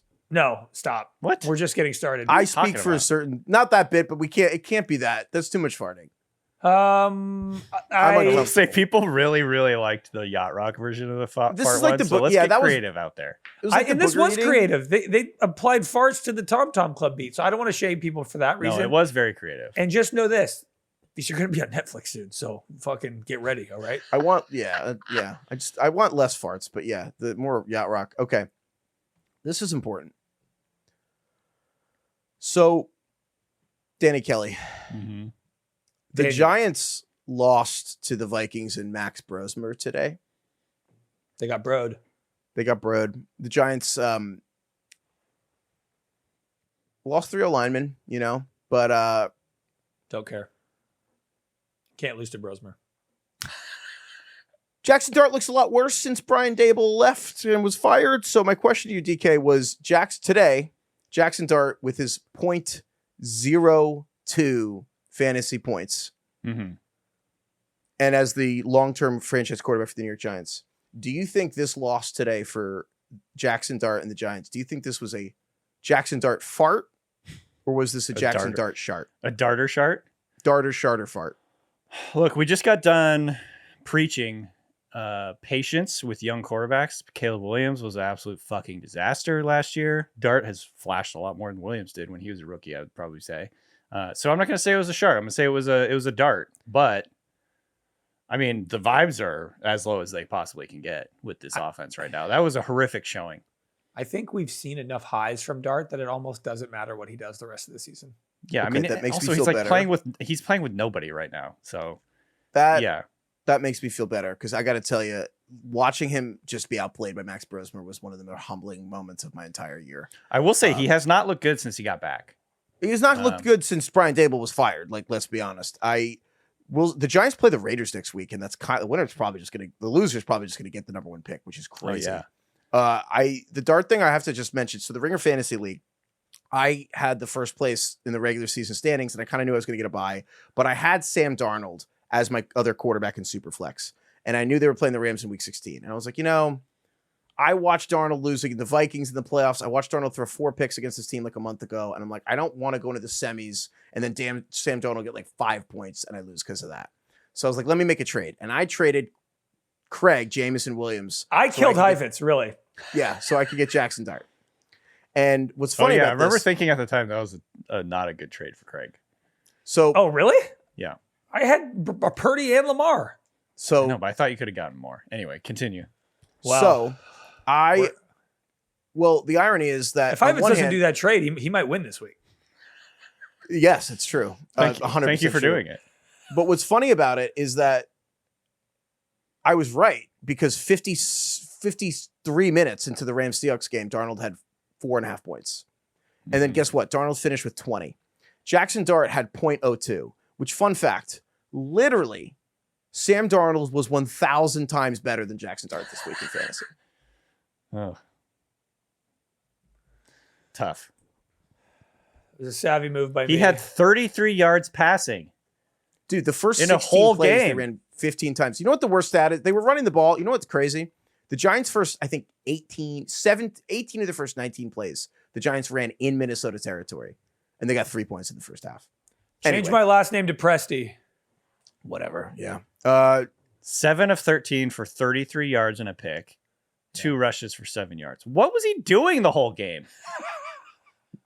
That's like a Taysom Hill line. I never know what he's doing. What is he Taysom Hill doing had a back way there? better. Taysom Hill had a way better game today. Anyway, Taysom Hill. You want to know who scored more fantasy points? Max Brosmer. He played half the game. I'm itching to talk about the Steelers. It's been 75 minutes. You guys are, I don't know what, you're not letting me talk about the Steelers. All right. Yeah. No, we'll get to that in a second. But first, the Ringer Fantasy Football Show is brought to you by FanDuel. 'Tis the season to be boosting on FanDuel because this year you're getting 7 straight days of holiday rewards, each one waiting in the app for you to unwrap. Every day brings you a new way to play. So keep checking in to see what drops next, and it all leads to the Christmas Day special where you can get something extra special. Honestly, I would just bet the Rams to win the Super Bowl because I think everyone just watched them lose. But in reality, it's 5-1, and they're clearly the best team. Even if they lost that game, if that's what it takes for the Seahawks to beat the Rams, I actually would just bet the Rams to win the Super Bowl, to be totally honest. It's like 5 or 6-1. Probably the best bet you got. 7 days of gifts, one big finale. Head to FanDuel.com/RingerFantasy to get in the holiday spirit. FanDuel, play your game. Must be 21 plus and present in select states or 18 plus and present in DC, Kentucky, or Wyoming. Opt-in required. Bonus issued as non-withdrawable profit boost tokens. Restrictions apply, including any token expiration and max wager amount. See terms at sportsbook.fanduel.com. Gambling problem? Call 1-800-GAMBLER or visit rg-help.com. Call 1-888-789-7777 or visit ccpg.org/chat in Connecticut. Okay. All right, Craig. So over. We're so back. Get off your leash here. I'd like to take a moment here to address Mike Tomlin directly. I just want to say, in the spirit of the holidays, I'm sorry. I'm stupid. You're smart. I was wrong. You were right. You're the best. I'm the worst. You're very good looking. I'm not very attractive. As long as you can admit that. Boys, we've never been more back. God damn it. I feel like this is the biggest freaking roller coaster ride I've ever been on. Mike Tomlin, 19 years running with a winning record. Steelers are 9-6, which I'm sure means that they will lose their next 2 games and finish 9-8. However, it's great to welcome Mike Tomlin. I don't know what I was thinking. That was all wrong, and it felt wrong in the moment, and I'm happy to be in the comfort, in the warm blanket of Mike Tomlin once again. Can we argue about another controversial end of game play? Because I'm ready to defend the refs hard on this one. Hell yes. What do we got? I think the refs line refs Lions just subconsciously. The Steelers Lions ending refs. Truly it was the right call. Great call. Straight up was. It was the right call. Can we explain if you didn't see it, Okay. or you can't quickly remember it? All right. The Lions are down 5. They have the ball on basically the 10-yard line, and there's like 6 seconds left. It's the last play of the game. They need to score a touchdown. Goff throws the ball to Amon-Ra St. Brown, who catches it on the 1. Amon-Ra never crosses the goal line with the ball. He starts to get tackled, and as he's getting tackled, he then laterals the ball to Jared Goff, who's kind of near him for some reason. Goff catches the ball, hurtles into the end zone, touchdown. It's like with no time on the clock. No Would have time been the on the clock. craziest play of the season. Craziest play of the season. Flag. Then the refs. I was really conferred- hoping that they would call this a touchdown so people would stop talking about the Seahawks, but go ahead. The refs deliberated for, I think, like 5 real-time minutes. It was the longest deliberation without a review I've ever seen in my Guys life. have been putting aircast carded off faster Yes. than the refs huddles. Like to DeMar discuss Hamlin this play. was that took just as long as this. They weren't up Not too in the soon? little camera booth, like looking at the play, trying to figure it out. They were just talking to each other for like legitimately 5 minutes. Yes. And they came back because there was a flag immediately. They didn't like throw it afterward. The flag was an offensive pass interference on Amon-Ra St. Brown. And so because of that, the play ran out the clock. You can't end the game, or you can't if it was They if don't an do an offense untimed down. Yes, if an offense commits a penalty with no time left, the game ends.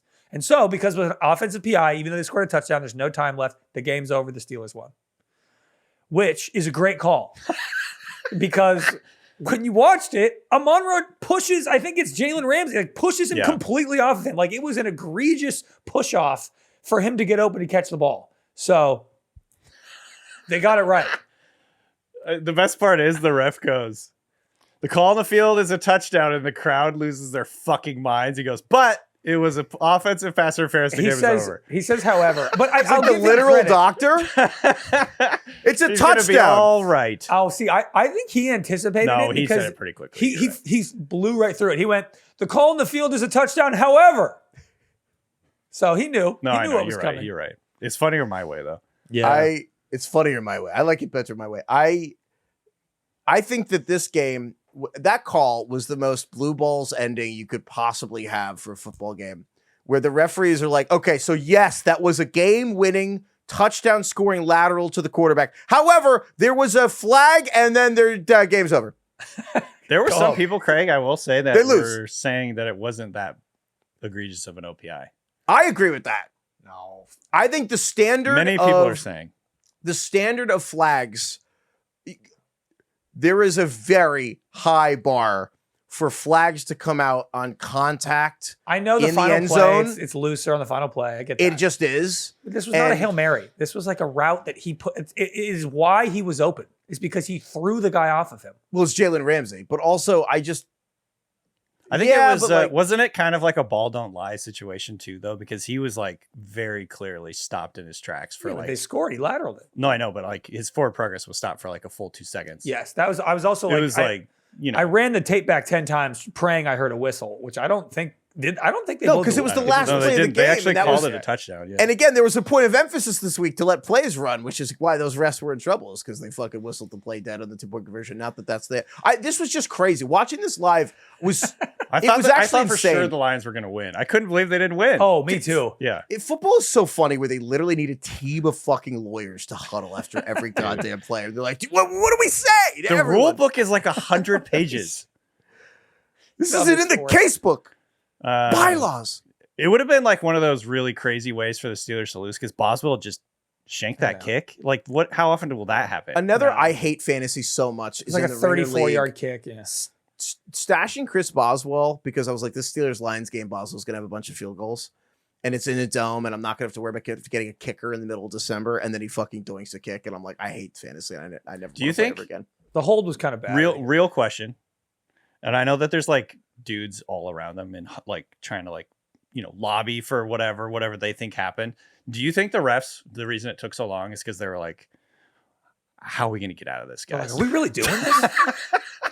Okay, hold on. They're like looking for the exits. what do we say? What do we say here? How are we getting out of here? So I'm going to go with because the call on the field was a touchdown. However, and you got to go right into however. They're Yeah, like, you run. Okay, that's good. Because we got to say it's a While touchdown. I'm right? It's like when you're talking, you crafting a guys text go. to a girl, and they're like, "Does that say no? That's beat you." right. It's Well, not too I desperate. Yeah. have to say it's a touchdown, right? I can't not say that, right? No, okay, all right. He's like, can we get by? Did anybody blow their whistle? Hold on, come over here. Did you blow your whistle? You know what? You know what else is great? You know it's controversial because there's like 5 or 6 refs, right? When 3 of them are talking and the other 2 feel the need to push the other player's way, like it's like crowd The control. get back guys. Like they formed the get back. They formed a wall and like the refs are celebs, so like all the other players because they don't want to even hear what the refs are talking about. That's when you know they're going to be pissed. That was a wild ending. The Steelers were the better team in this game, though, and I would argue they deserved to win the game.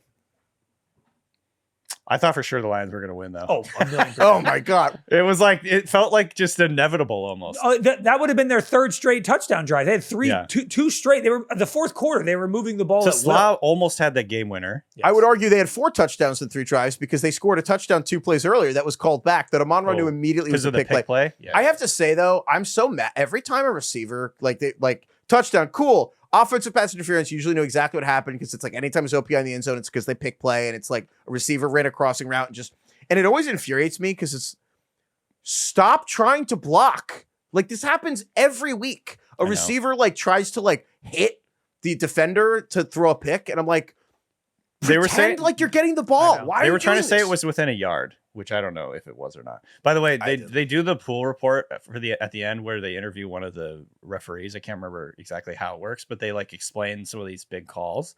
And somebody in the Lions reporter asked about that, and he was like, "Can you explain to me like why that was called a pick play? The Lions thought that it was within 1 yard, which would have made it legal if he did impede the the defender or whatever." And the ref goes, "Well, they called it a pick play, so therefore it must have been more than a yard down the field." That's Socratic reasoning right there.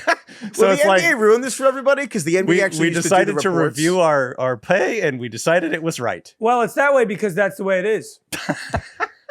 Okay, thanks for that. Glad we have you here. Thanks for answering our questions. It's like going to the Terry, like the Family Guy, like the weather. Like, how is it? It's cold. Thanks. It's gonna rain. Yeah. Craig, what was your Anyway. favorite broadcast referee moment today where they were just like, yeah, this was clearly the incorrect call? Dude, Sunday night football, Pats-Ravens. Keyshawn Boutte was assaulted Oh, yeah. for like 10 straight seconds, basically in slow motion as he's trying to catch this pass, which I think he like almost knocked himself out, falling to the ground. The most clear PI I saw Yeah, all it day. was really, They don't really call. They don't clear. even think about calling it. Collinsworth is losing his fucking mind. And then they bring in McCauley, and McCauley's like, Oh yeah, that's a clear PI. He goes, how would you defend this call? He goes, I wouldn't. I couldn't. Clear as day. That's Yeah. a PI. I'm like, what are we? I don't understand.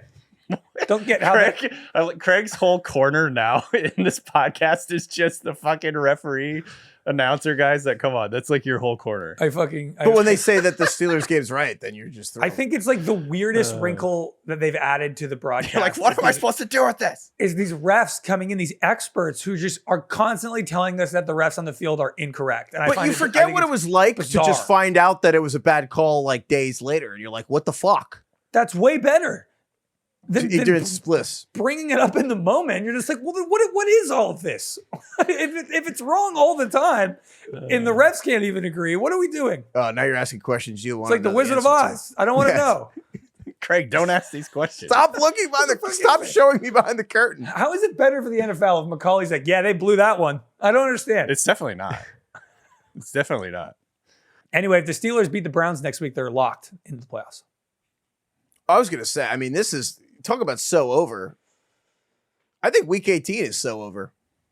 Do you There's going to realize be nothing happening? I could have this wrong, and I apologize if I have this wrong, but I'm pretty sure if the Bears win next week, oh no, sorry, if the Packers win next week, then the NFC playoff field's just set outside of Panthers Bucks. There would be one relevant playoff spot left between the Panthers and Bucks, and everything else in the NFC would be set. And it's But just there's seeding. seeding. Yeah. Yes, they'd be seeding. That still matters a lot. Yeah, I know, but there'd be one playoff spot to speak for. And the AFC, if the Steelers beat the Browns next week, and the Colts lose on Monday Night Football, then there are no AFC. All the entire AFC's field will just be set entering Week 18. That's right. Yeah. Which is the not. wild cards will be LA, Buffalo, and Houston.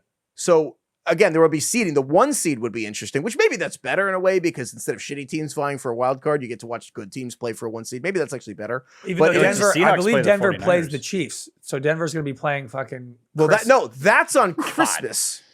Oh yeah, you're right. Oh. The Broncos. Sweet. We get to spend more time with our families. The Christmas slate is over too. No, we're so back because the Christmas slate is so fucking terrible. Finally, we're free. Craig's other corner. Yeah, dude. The Christmas Day. Here's what we have lined up: a Cowboys team that is not going to make the playoffs versus Josh Johnson on the Commanders. That's game one. Ooh. Then we get the Lions playing Max Brosmer, most likely, game two, and then we're closing with the Broncos versus Chris Oladikin.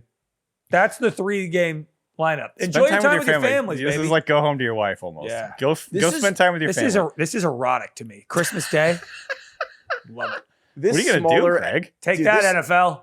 This very small window. Watch them like where- flex all those out just at the last second. Buffalo Wild Wings. This small window of time where if you make your fantasy championship, there's gonna be like a 3-year window where they have games on Christmas, but also we haven't gone to an 18-game schedule yet. Where only people who make their championship will know this weird feeling of it's Christmas morning, and you're like with your family, maybe with your children, and you're trying to be in the moment Christmas morning, and you're like, do I fucking play Kenneth Gainwell or do I play Jalen Warren? And you're just like all morning, you're like, oh my God, I'm so lucky to be with my family. Just like, do I play Jake Ferguson or Harold Fannin? Honey, And, like, did that's you your pack whole the day. car yet? And you're like, I can't decide if I should start Brenton Strange or Tyler Warren. You're like burning bacon. You're like, fuck. We're gonna be late. Oh, that's You- good.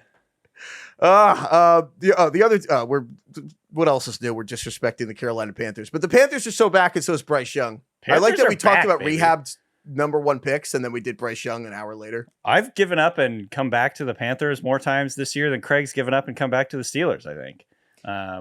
The Panthers beat the Bucks 23-20 today. By the way, and this is on us. This is on Heifetz and me, I think. No more betting on Panthers games ever. Like we can't keep doing this to ourselves. Craig, you weren't there, so that's probably it's me and Heifetz's fault. I gave you the bets I liked. You Yeah. listened to one of them. It's all right. that was Craig's that's not suggestions bad. went That's not 3-0, which is funny well, because he wasn't there. you weren't there. I spent 1 minute in the car, Craig, and I went, next these time- 3. Next time, just don't go on vacation. All right. Then No, we'll talk. because then we would have talked. No, then he would have talked himself out of them, and he wouldn't even have this moment. Anyway, the Panthers beat the Bucks. Now they are in first place in the NFC South. And weirdly enough, Bryce Young is like becoming sort of just this late game hero. I saw this stat from David Newton from ESPN. today Bryce Young put together his 12th game-winning drive in the fourth quarter or overtime since he came into the NFL. That's the most by any quarterback in that span since he came into the NFL. They are losing. I hate that stat, but they're losing a lot. I hate the game winning drive. You hate the stat, but then we make fun of guys who can't win in the fourth quarter. Yeah, but I hate that stat. It's not worth getting into. I just think it's super flawed. I understand how it's like having a bad team sets you up to have more of those, like as a volume thing. But like, I don't like that Josh Allen doesn't get a game-winning drive for the 13-second game. Like he's but no one's saying Josh Allen's bad.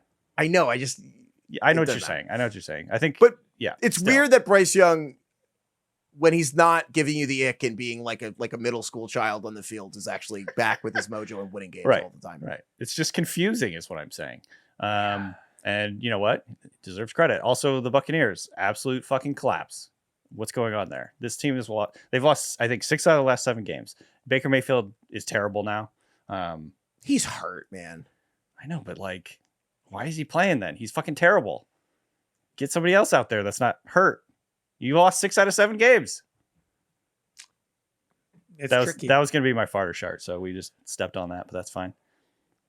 Yeah, man, this game, I think you're right, DK, about not betting on Carolina. I mean, they beat the Rams. They lose to terrible teams. Bryce Young, I think, is the only I think for every starting quarterback in the league, I can definitively give a yes or no on, do I think the team should stick with that quarterback for the foreseeable future?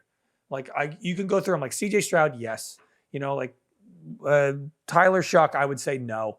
But Bryce Young is the only quarterback in the league where I'm like, I have no fucking idea.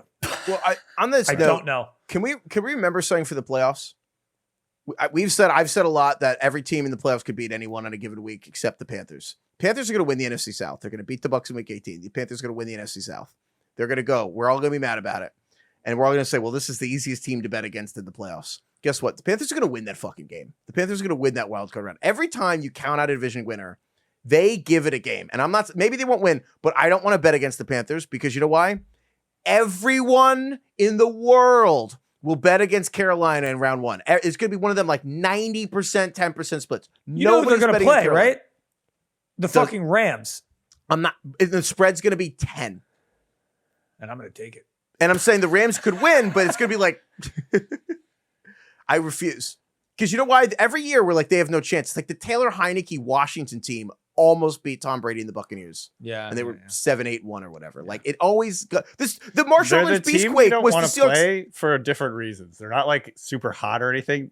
You know, like you always talk about the team that no one wants to face in the playoffs because they're getting hot at the right time. It's not necessarily the Panthers. It's just, it's embarrassing to lose to this team. So you get tight and you start to worry about it. It's like, humiliation. You can't lose to the guy with one arm.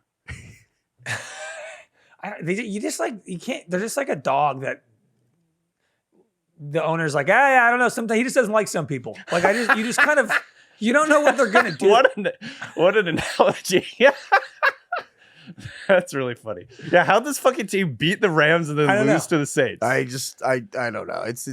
Dude, Bryce, he just doesn't like some people. He also got tripped like from the center and got a sack because he just fell. It's so funny every week. Okay.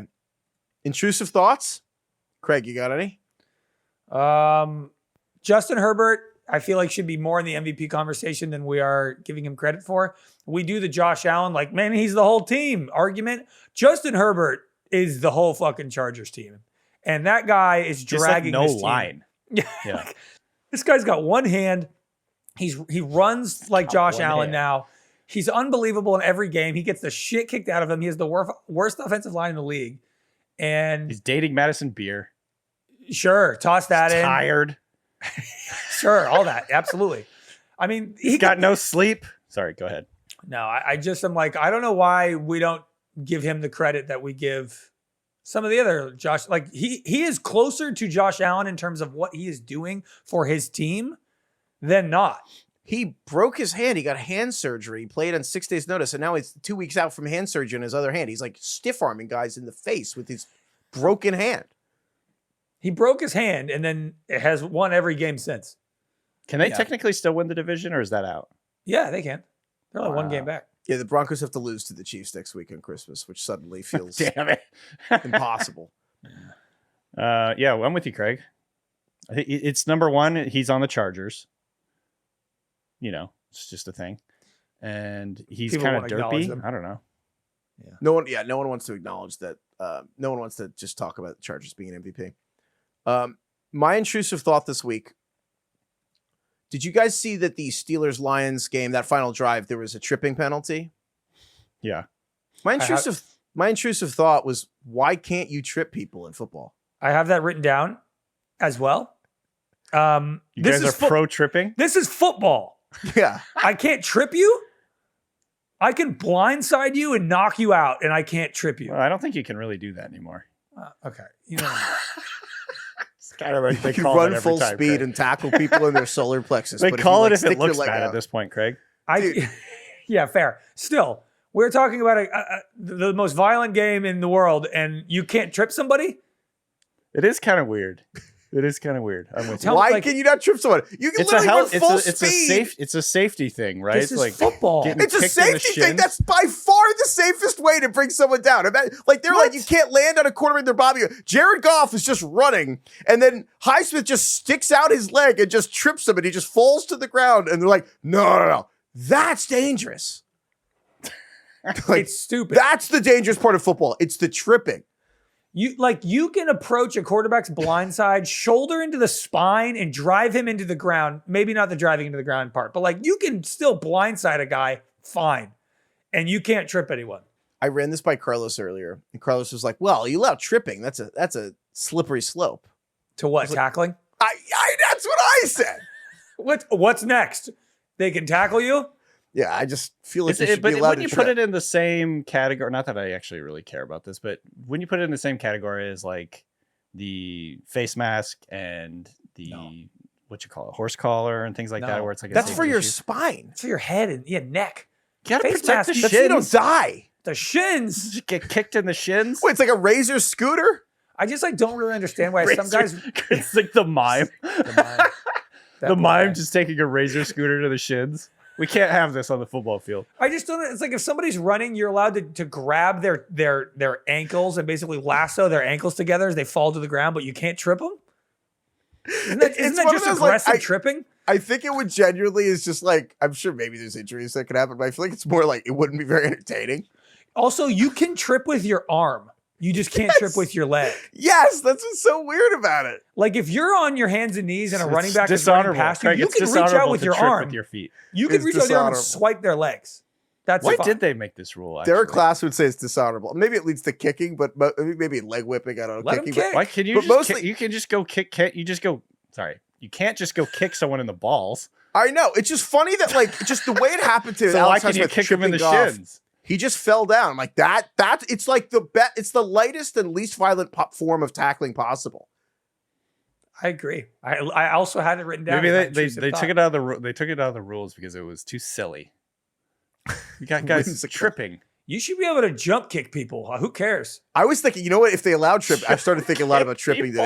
today. You know what would happen is like Myles Garrett would figure out right as the guy's coming by him and he's blocked. He would grab the tackle by both shoulders and then launch himself, and he would like fling himself with two legs and just like kind of cut the guy out from under him. Yeah. Be pretty cool. I mean, Like- aren't you still allowed to rip people down by their hair? Yes, you can rip someone down by their hair, but you can't trip them 'em? lightly. You can't stick your foot out. That's a flag. That's your best point yet, Craig. Come But on. you can't trip them. But I know the argument is like, well, it's your decision to have long hair. So, but Well, still. what rule did he break, DK? I mean, he broke the tripping rule, Yeah, I know. What a stupid which sport. I'm fine with you guys lobbying against. Flag, tripping, 5 yards. So It's like stupid. it's like a yoink. You have to say yoink. Yoink. Whoop. My other intrusive thought was I watched Taysom Hill throw a touchdown pass today, and I was like, why don't other players throw? Why is there only one guy that does all this shit? Just The feels like token, way more the token players. white guy that does all this stuff. He's It's the very bizarre. 36-year-old coming off an ACL injury. I'm like, he's the only other guy who could do this without it being a trick. Nice throw, too. It was a nice throw. Yeah. So, Fair. I don't understand why quarterbacks don't punt. Because you can't. Because your Why? legs would get tired, Craig. Yes. From all the tripping. Yeah. Sorry, quick award here. I just invented the "Is she really into me?" or "Snap out of it. This is a strip club" award for Wait. Quentin Johnson looking like Terrell Owens versus the Dallas Cowboys secondary today. Yeah. What do you think, Craig? Quentin Johnston's good, and I stand by it. And I think he's just getting healthy, and he's just getting started. Look out in the playoffs. QJ. Quentin Johnston looked like we were really vibing in there. Yeah. We have the same interests. She took me to the back room. She doesn't do that a lot, she says. Yeah, she said this never happens. Play of the day. We didn't mention the Kenneth Gainwell, the catch where he just with like 13 seconds left, they somehow threw a bomb down the sideline. Kenneth Gainwell catches it, shakes the Anzalone, the Targaryen Detroit Lions linebacker, and then lands, stands up, and runs to the end zone. Yep. I don't even know. The physics didn't make any sense. Like his forearm like absorbed all of this energy and speed of the ball, and it just kind of stopped and landed between his two hands, and he got up and ran to the end zone. Fucking crazy. It's like the craziest catch I've seen all year. Which ended up being the difference in the game, was that if they didn't get that touchdown at the end, they got a field goal. It's a 5-point game. Like the Steelers might not even win. Okay. Any other plays? Nico Collins calling game. The Raiders almost beat the Texans, which we didn't really talk about that much today, but Stroud threw it up to him down the sideline. Nico Collins went up and caught it. He managed to get his elbow in just before he went out of bounds. It was an incredible catch, and that was the ending of the game. So I almost don't want to acknowledge the Raiders-Texans game. I want to watch next week's game and then talk and then analyze this one. I like that. Tom Brady, any announcer stuff? This is a tough week for. I think the Seahawks-Rams game. Al Michaels. Oh my God, dude! So the Al Michaels Shaheed touchdown. So I have two clips queued up with Carlos, and I want to play them because I think so. The Rashid Shaheed touchdown. He doesn't give it a lot of juice. Obviously, this is a pivotal moment in the game. He doesn't give it a lot of juice. I'm almost convinced that at the end of the Shaheed run, someone in his ear is like, "Al, you got to ramp this up. This is an important moment," because it's like the most unnatural cadence and inflection. Shaheed. Yes, at the very end, he's like, "Raheed, Shaheed, touchdown." Let's play the clip. You'll hear him start mellow and then ramp it up. As a preface, it's important to note that he didn't start ramping up until Shaheed was like at the 5-yard line. Yes, because someone's in his ear being like, "Al, wake up, Al, wake up." It's like clapping next to a dog, like a deaf dog. We can play it. Tampa Bay and Brady then beat San Francisco coming from behind in the championship game. Meanwhile, that punt is caught, and down the line goes Rashid Shaheed for the score. For the score. I think is it someone in his ear, or is it him being like, "There it goes," and then he looked at the little paper in front of him and he's like looking for the number frantically. He's like, Rashid Shaheed. But then I think by the end of the game, they were like, "Hey, Al, you got to kind of lock in. This is kind of one of the all-time great games." So then the AJ Barner touchdown, Al's kind of back. Let's play that one. Play clock at 3. Rolling left. Throwing back the other way. He's got a man. Caught. Yeah. Barner. Touchdown. That was classic Michaels. I like that one. I thought you were trying to trick us. No, actually, I think somebody was like, "Al, ramp this up." He was great. I don't know what they gave him, but he woke up. A steak. They didn't give him a halftime steak. Yeah. No, I think it's important to note the literal. Somebody pointed this out to me after I read, because Big Cat like tweeted out the Al Michaels call. He's goosebumps. Like, goosebumps out. Goosebumps. He literally didn't even say that it was fielded by Shaheed until Shaheed was like to the 15-yard line. He's talking about he'd already beaten like 6 or 7 defenders and was almost into the end zone, and he's like, fielded by Rashid Shaheed. I know. And then like Herb Street's like watching Bama, Oklahoma highlights on his phone. He's prepping for the college. Street, who called in the biggest moment of the game, called Sam Darnold Sam Bradford. Also, Herb Street, I lost a little respect for him because Al Michaels was talking about how Puka Nacua only eats steak and doesn't eat meat, doesn't eat vegetables. Didn't call him on it? And I was like, Kirk's going to call him on it right here, right? I don't know if Kirk and knows. maybe I missed it. Too scared. Maybe I missed it. Do you think he knows? Definitely That knows. He's too busy watching Bama. He's too busy flying back. He never gets dinner with Al Michaels. Yeah. I will say, maybe he said it, and I was just waiting for Kirk Herbstreit to make a joke that Al Michaels also doesn't eat vegetables. And maybe I missed it. It never came. He's not comfortable enough yet in the relationship with Al. because Al would probably fucking death glare. Well, maybe He'd Al be was like- sleeping. Yeah. Didn't want to wake him. He's like, I eat a man's food, you little shit. Oh God, how old is Al? We were talking about this. 80 84. Two? Ever since Craig said that he did the Miracle on Ice 45 years ago, I'm like, okay, yeah, I see why. Al's Just seen gonna too turn much. into my new Clint Eastwood bit, where Clint Eastwood was really old back in the 80s. Like Al was like pretty old back in the 1975s. Clint Eastwood made the movie Unforgiven as like his swan song in 1992. Yeah, we were not born. That was like Goodbye. the old That cowboy was finally before you hangs it guys up. were born. And he's like, It's like how the coaches used to retire from like old age. John Madden coached like 8 years and he was like, oh, I can't imagine doing this any longer. I'm like 46. Clint Eastwood was an old, decrepit man in Unforgiven. Like He 40 talked to that years ago. chair at the convention like 13 years ago. he's 95. Oh shit! Dude. Oh my God. He talked How to a old was chair he when for he made 5 minutes. what was the movie he made where he was like protecting the president? Oh, In the Line of Fire. Yeah, he was already pretty old when he made Yeah, that he was like borderline too old to be in that movie. because he can't run along with the limo. And I know the point is he's kind of old, but it strains credulity. Strange. Should be a category each week. Hold on, I gotta find out when that was. Heifetz, that's one of those phrases that like is only like no one says credulity except No in the one phrase says it out strains loud. Credulity. Yeah. No one says credulity. You know, No. yeah, that's so true. You know who actually deserves an Oscar is Timothy Chalamet for that leaked Zoom meeting that was fake, but like the best, like Oh, where yeah. they pretended that it was a marketing meeting on Zoom That was that great. leaked. Oh, Which God. I gotta That- tell you, I watched it, and if I didn't know, I never would have known. Oh, really stop. I would have You- figured out eventually, but the bit Don't that be so naive. well, I watched the first 30 seconds and I was like, this looks pretty real. I mean, I saw it was fake, but the bit that, like, the touch that his background would be himself getting an award on the laptop was pretty He's like incredible. yelling about like the Statue of Liberty painted orange. And the 824 people are like, no, yeah, I like that. That's good. The part where they're like, he's just like, so can I share, can you guys see my screen? Can you see it? Do I have to be the host? And they're like, yeah. His folders, he opens the folders and it's like good ideas 1, good ideas 2.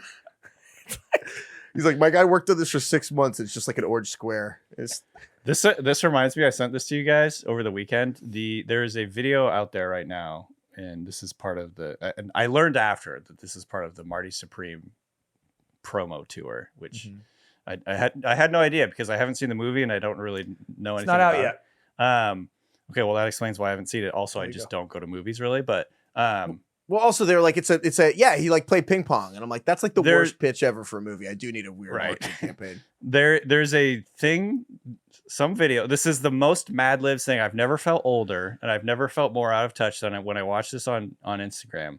And it was like Timothy Chalamet and Drewski talk to this. I can't even remember what it said because it was just like a foreign language to me, and I had no idea what was happening. He's like Chalamet is like Chalamet is like sitting in a chair, and there's all these guys with big ping pong balls on their head, and the guy comes in and does a dance, and he like blows him a kiss at the end. He goes received, and he's like, that was perfect. Sends him over to Drewski, and I barely know who Drewski is, by the way. Drewski does this thing and throws him out. I didn't understand the title.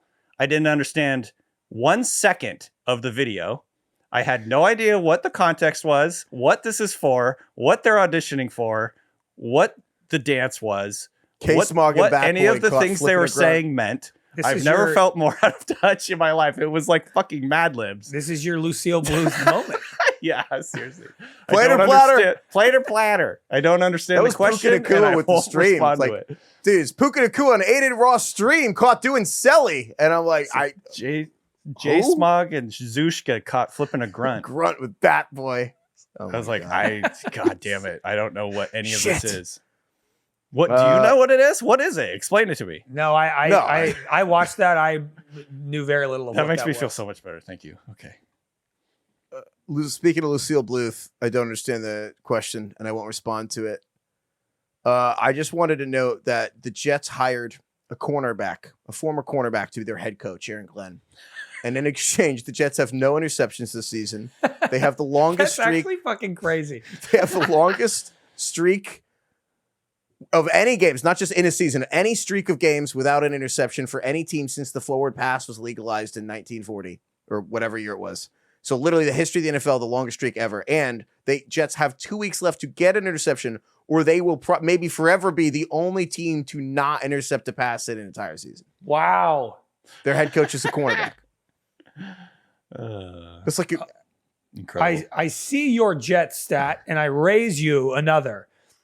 So Garrett Wilson last caught a pass for the Jets on October 12th, and he leads the Jets in receiving the season with 395 yards. 395? Oh my God. That's brutal. Wait, what is the lowest yardage someone's led a team with in receiving? And like nobody Had to be like 400 Beady Feathers way back in the day. probably was Beady Feathers. Milt Plum. Milt Plum. Oh my God. Cup Buck. I still just even hearing those names just makes me laugh. Any other Cup Lucille Bluths? Buzz Nutter. Oh, I got a couple actually here. Hold on. We forgot to talk about this because we kind of passed over it. But Josh Johnson came into another fucking game today. This weekend. And if you don't know who Josh Johnson is, here's one clue. Back in 2018, in the year of our Lord 2018, I tweeted out that Josh Johnson is been signing with teams before you were born, and he'll be doing it long after you've died. That was like almost 8 years ago. He's fucking Clint Eastwood. Josh Johnson was old. He was an old decrepit man on the first of 4 times he was on the 49ers. Dude, Josh Johnson, he has now played for 14 different NFL teams, most in NFL history. He has multiple stints. He has 4 stints with the 49ers, 2 stints with the Jets, 3 stints with the Ravens. 4 with the Niners? They probably just keep his locker up. All year honestly, round, they keep his nameplate and they're just like, it's like a Velcro. We're losing money every time we get rid of that thing. We can't keep doing this. Keep having to print new ones. Yeah. He's been with the Ravens 3 times and the Commanders twice.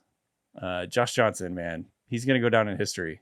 I don't know for what, but he will.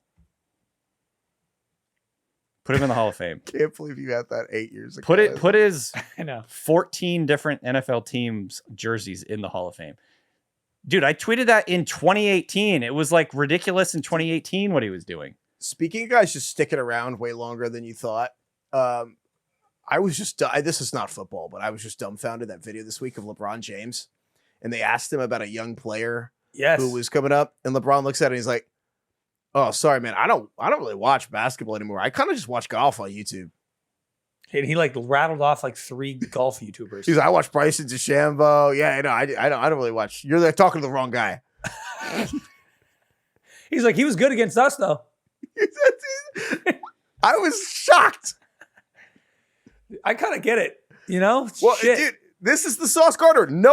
This is why the Lakers can't win a title until they get rid of LeBron. No one's ever gotten better when they start playing golf. Did you send me the video of him like practicing chipping or something on the side? Yes, yeah. He's in the line for the national anthem, and This he's is like terrible. doing a swing. I've seen people do that. Those people don't do anything at work. Yeah. Nothing. He was working on his takeaway. It didn't look bad either.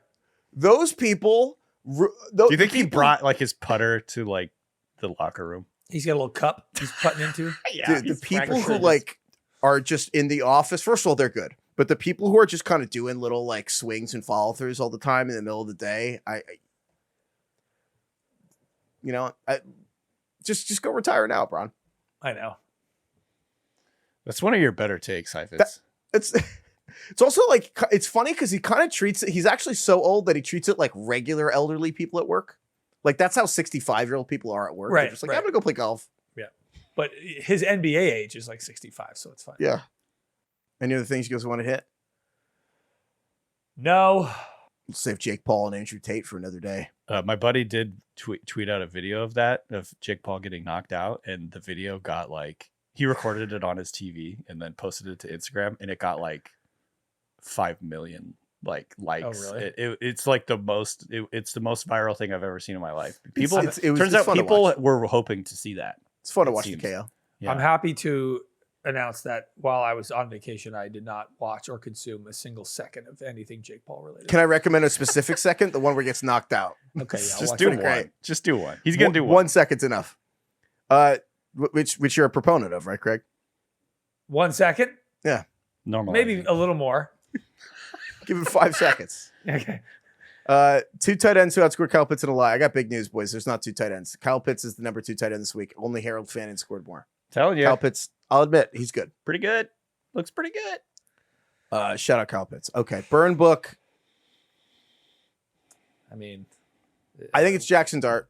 He had .02 is so fucking insulting. 33 yards in a full game. He had 200ths We of a point. mercilessly made fun of Justin Fields this year. Heifetz, you and I did. We have to make fun of Jackson Dart. It's so, dude. I think .02 is so much worse than 0. I'd so much rather have 0 than Yeah, someone right. .02. It draws attention to the number. You have to Yeah. think about it. and Yeah. now it's like if you somehow, whatever, if you're playing for third now because you just lost with him, like now they're playing the Raiders, like, what, do you start him or no? You can't start somebody after they put up .02. Forgive in him after full something game. like But it's that. the Raiders. So yeah, You can't just forgive him that quickly. All All right. right, so we're burning Dart. We're We're lighting up a dart? Is there someone else? I mean, it's just such an insulting number. No, I mean, Dart was really, I mean, all those guys we listed were terrible, but I probably wouldn't burn Travis Kelce because again, he was catching passes from who? What was his name? Chris Alotica. Oladukin. Right. We can't even pronounce it. Well, Oladukin, yeah. Oladikin? Oladikin. Yeah, that's it. That's a lot of kin. Hey-oh. All right. When Craig makes things, I would say that's time to get out of here. Thank you, DK. Thank you, Craig. I'm reading. Thank you, about Kai. it. Thank you, Carlos. Thank you, Cam. Thank you, Austin. Thank you, everyone, for listening. Check out the Discord. Link is in the episode description. Emails to ringerfantasyfootball@gmail.com. Send us trivia. Send us fantasy courts. Yeah. And then good luck to everyone in the championships. And I hope you enjoy your Christmas mornings pretending to love your children and give gifts while you're just trying to figure out if you should play like Dalton Schultz this week or Harold Fannin. Thank you, Lord. Lauren. Thank you, Melanie Thornton. That's the Coca-Cola song, woman. Yeah. Holidays are coming. Holidays are coming. Holidays are coming. Always Coca-Cola. We didn't know if that song was made up by the Coca-Cola conglomerate. It's not. It was this woman in the early aughts, right? When was it? Oh, is it that long ago? What did you say? I don't know. Hold on. Okay. You can't remember? Austin sent me this info. It was like 20. You were singing this before the show started. What? How old is the woman? Who is she? What's her name? Oh, no way. She was part of LaBouche. She was part of the Euro dance group LaBouche, which I've heard of. Oh.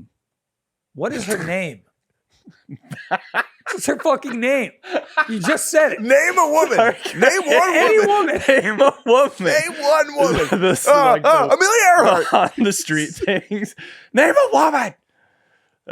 Melanie Thornton, Craig. Thank you. My goodness. It's the name of the song is Wonderful Dream. Holidays are coming. When did it come out? Let's I'm see, just 2000. Yeah. Oh, sorry, 2001. You're right. What is her name? Let's try to read. Jesus. Any number and you win. Threve. Tell you what, my friend, despite your best efforts, you may have walked out here with a winner. That song is in my brain. Yeah. Deeply inserted in my holidays are coming. Holidays are coming. Oh, Coca-Cola, man. They know what they're doing. They CAA. invented Santa. They CAA started repping Coca-Cola in the 90s, and then they came up with the Polar Bear Coca-Cola commercial, and now Coca-Cola just like is Christmas in my head now. Dude, didn't they invented what Santa looks like? Isn't that fucking crazy? Didn't they come up with the modern image of Santa? Who? Coca-Cola. The way he looks like, the way we all think of Santa now is like Coca-Cola invented that idea of him. Oh, really? I think so. That doesn't. They didn't invent Santa, but they invented that image of Santa. Which is what? Like he's in the red coat and he's fat with a beard? Yeah. Oh, well, Google Gemini says, no, Coca-Cola did not invent Santa, but its advertising campaign starting in 1931 with the illustrator Haddon Sundblom played a massive role in popularizing, standardizing the jolly red-suited, white-bearded Santa we know today. What? So they gave him fucking Coca-Cola Red. Oh my! I didn't even fucking think about that part. Holidays are coming. Holidays are coming. oh my god! So that's how advertising works. It's Christmas is the only time of year where I'm like, inject the advertisements right into my blood. Give You me know- an IV. Craig, you know what other song she sang?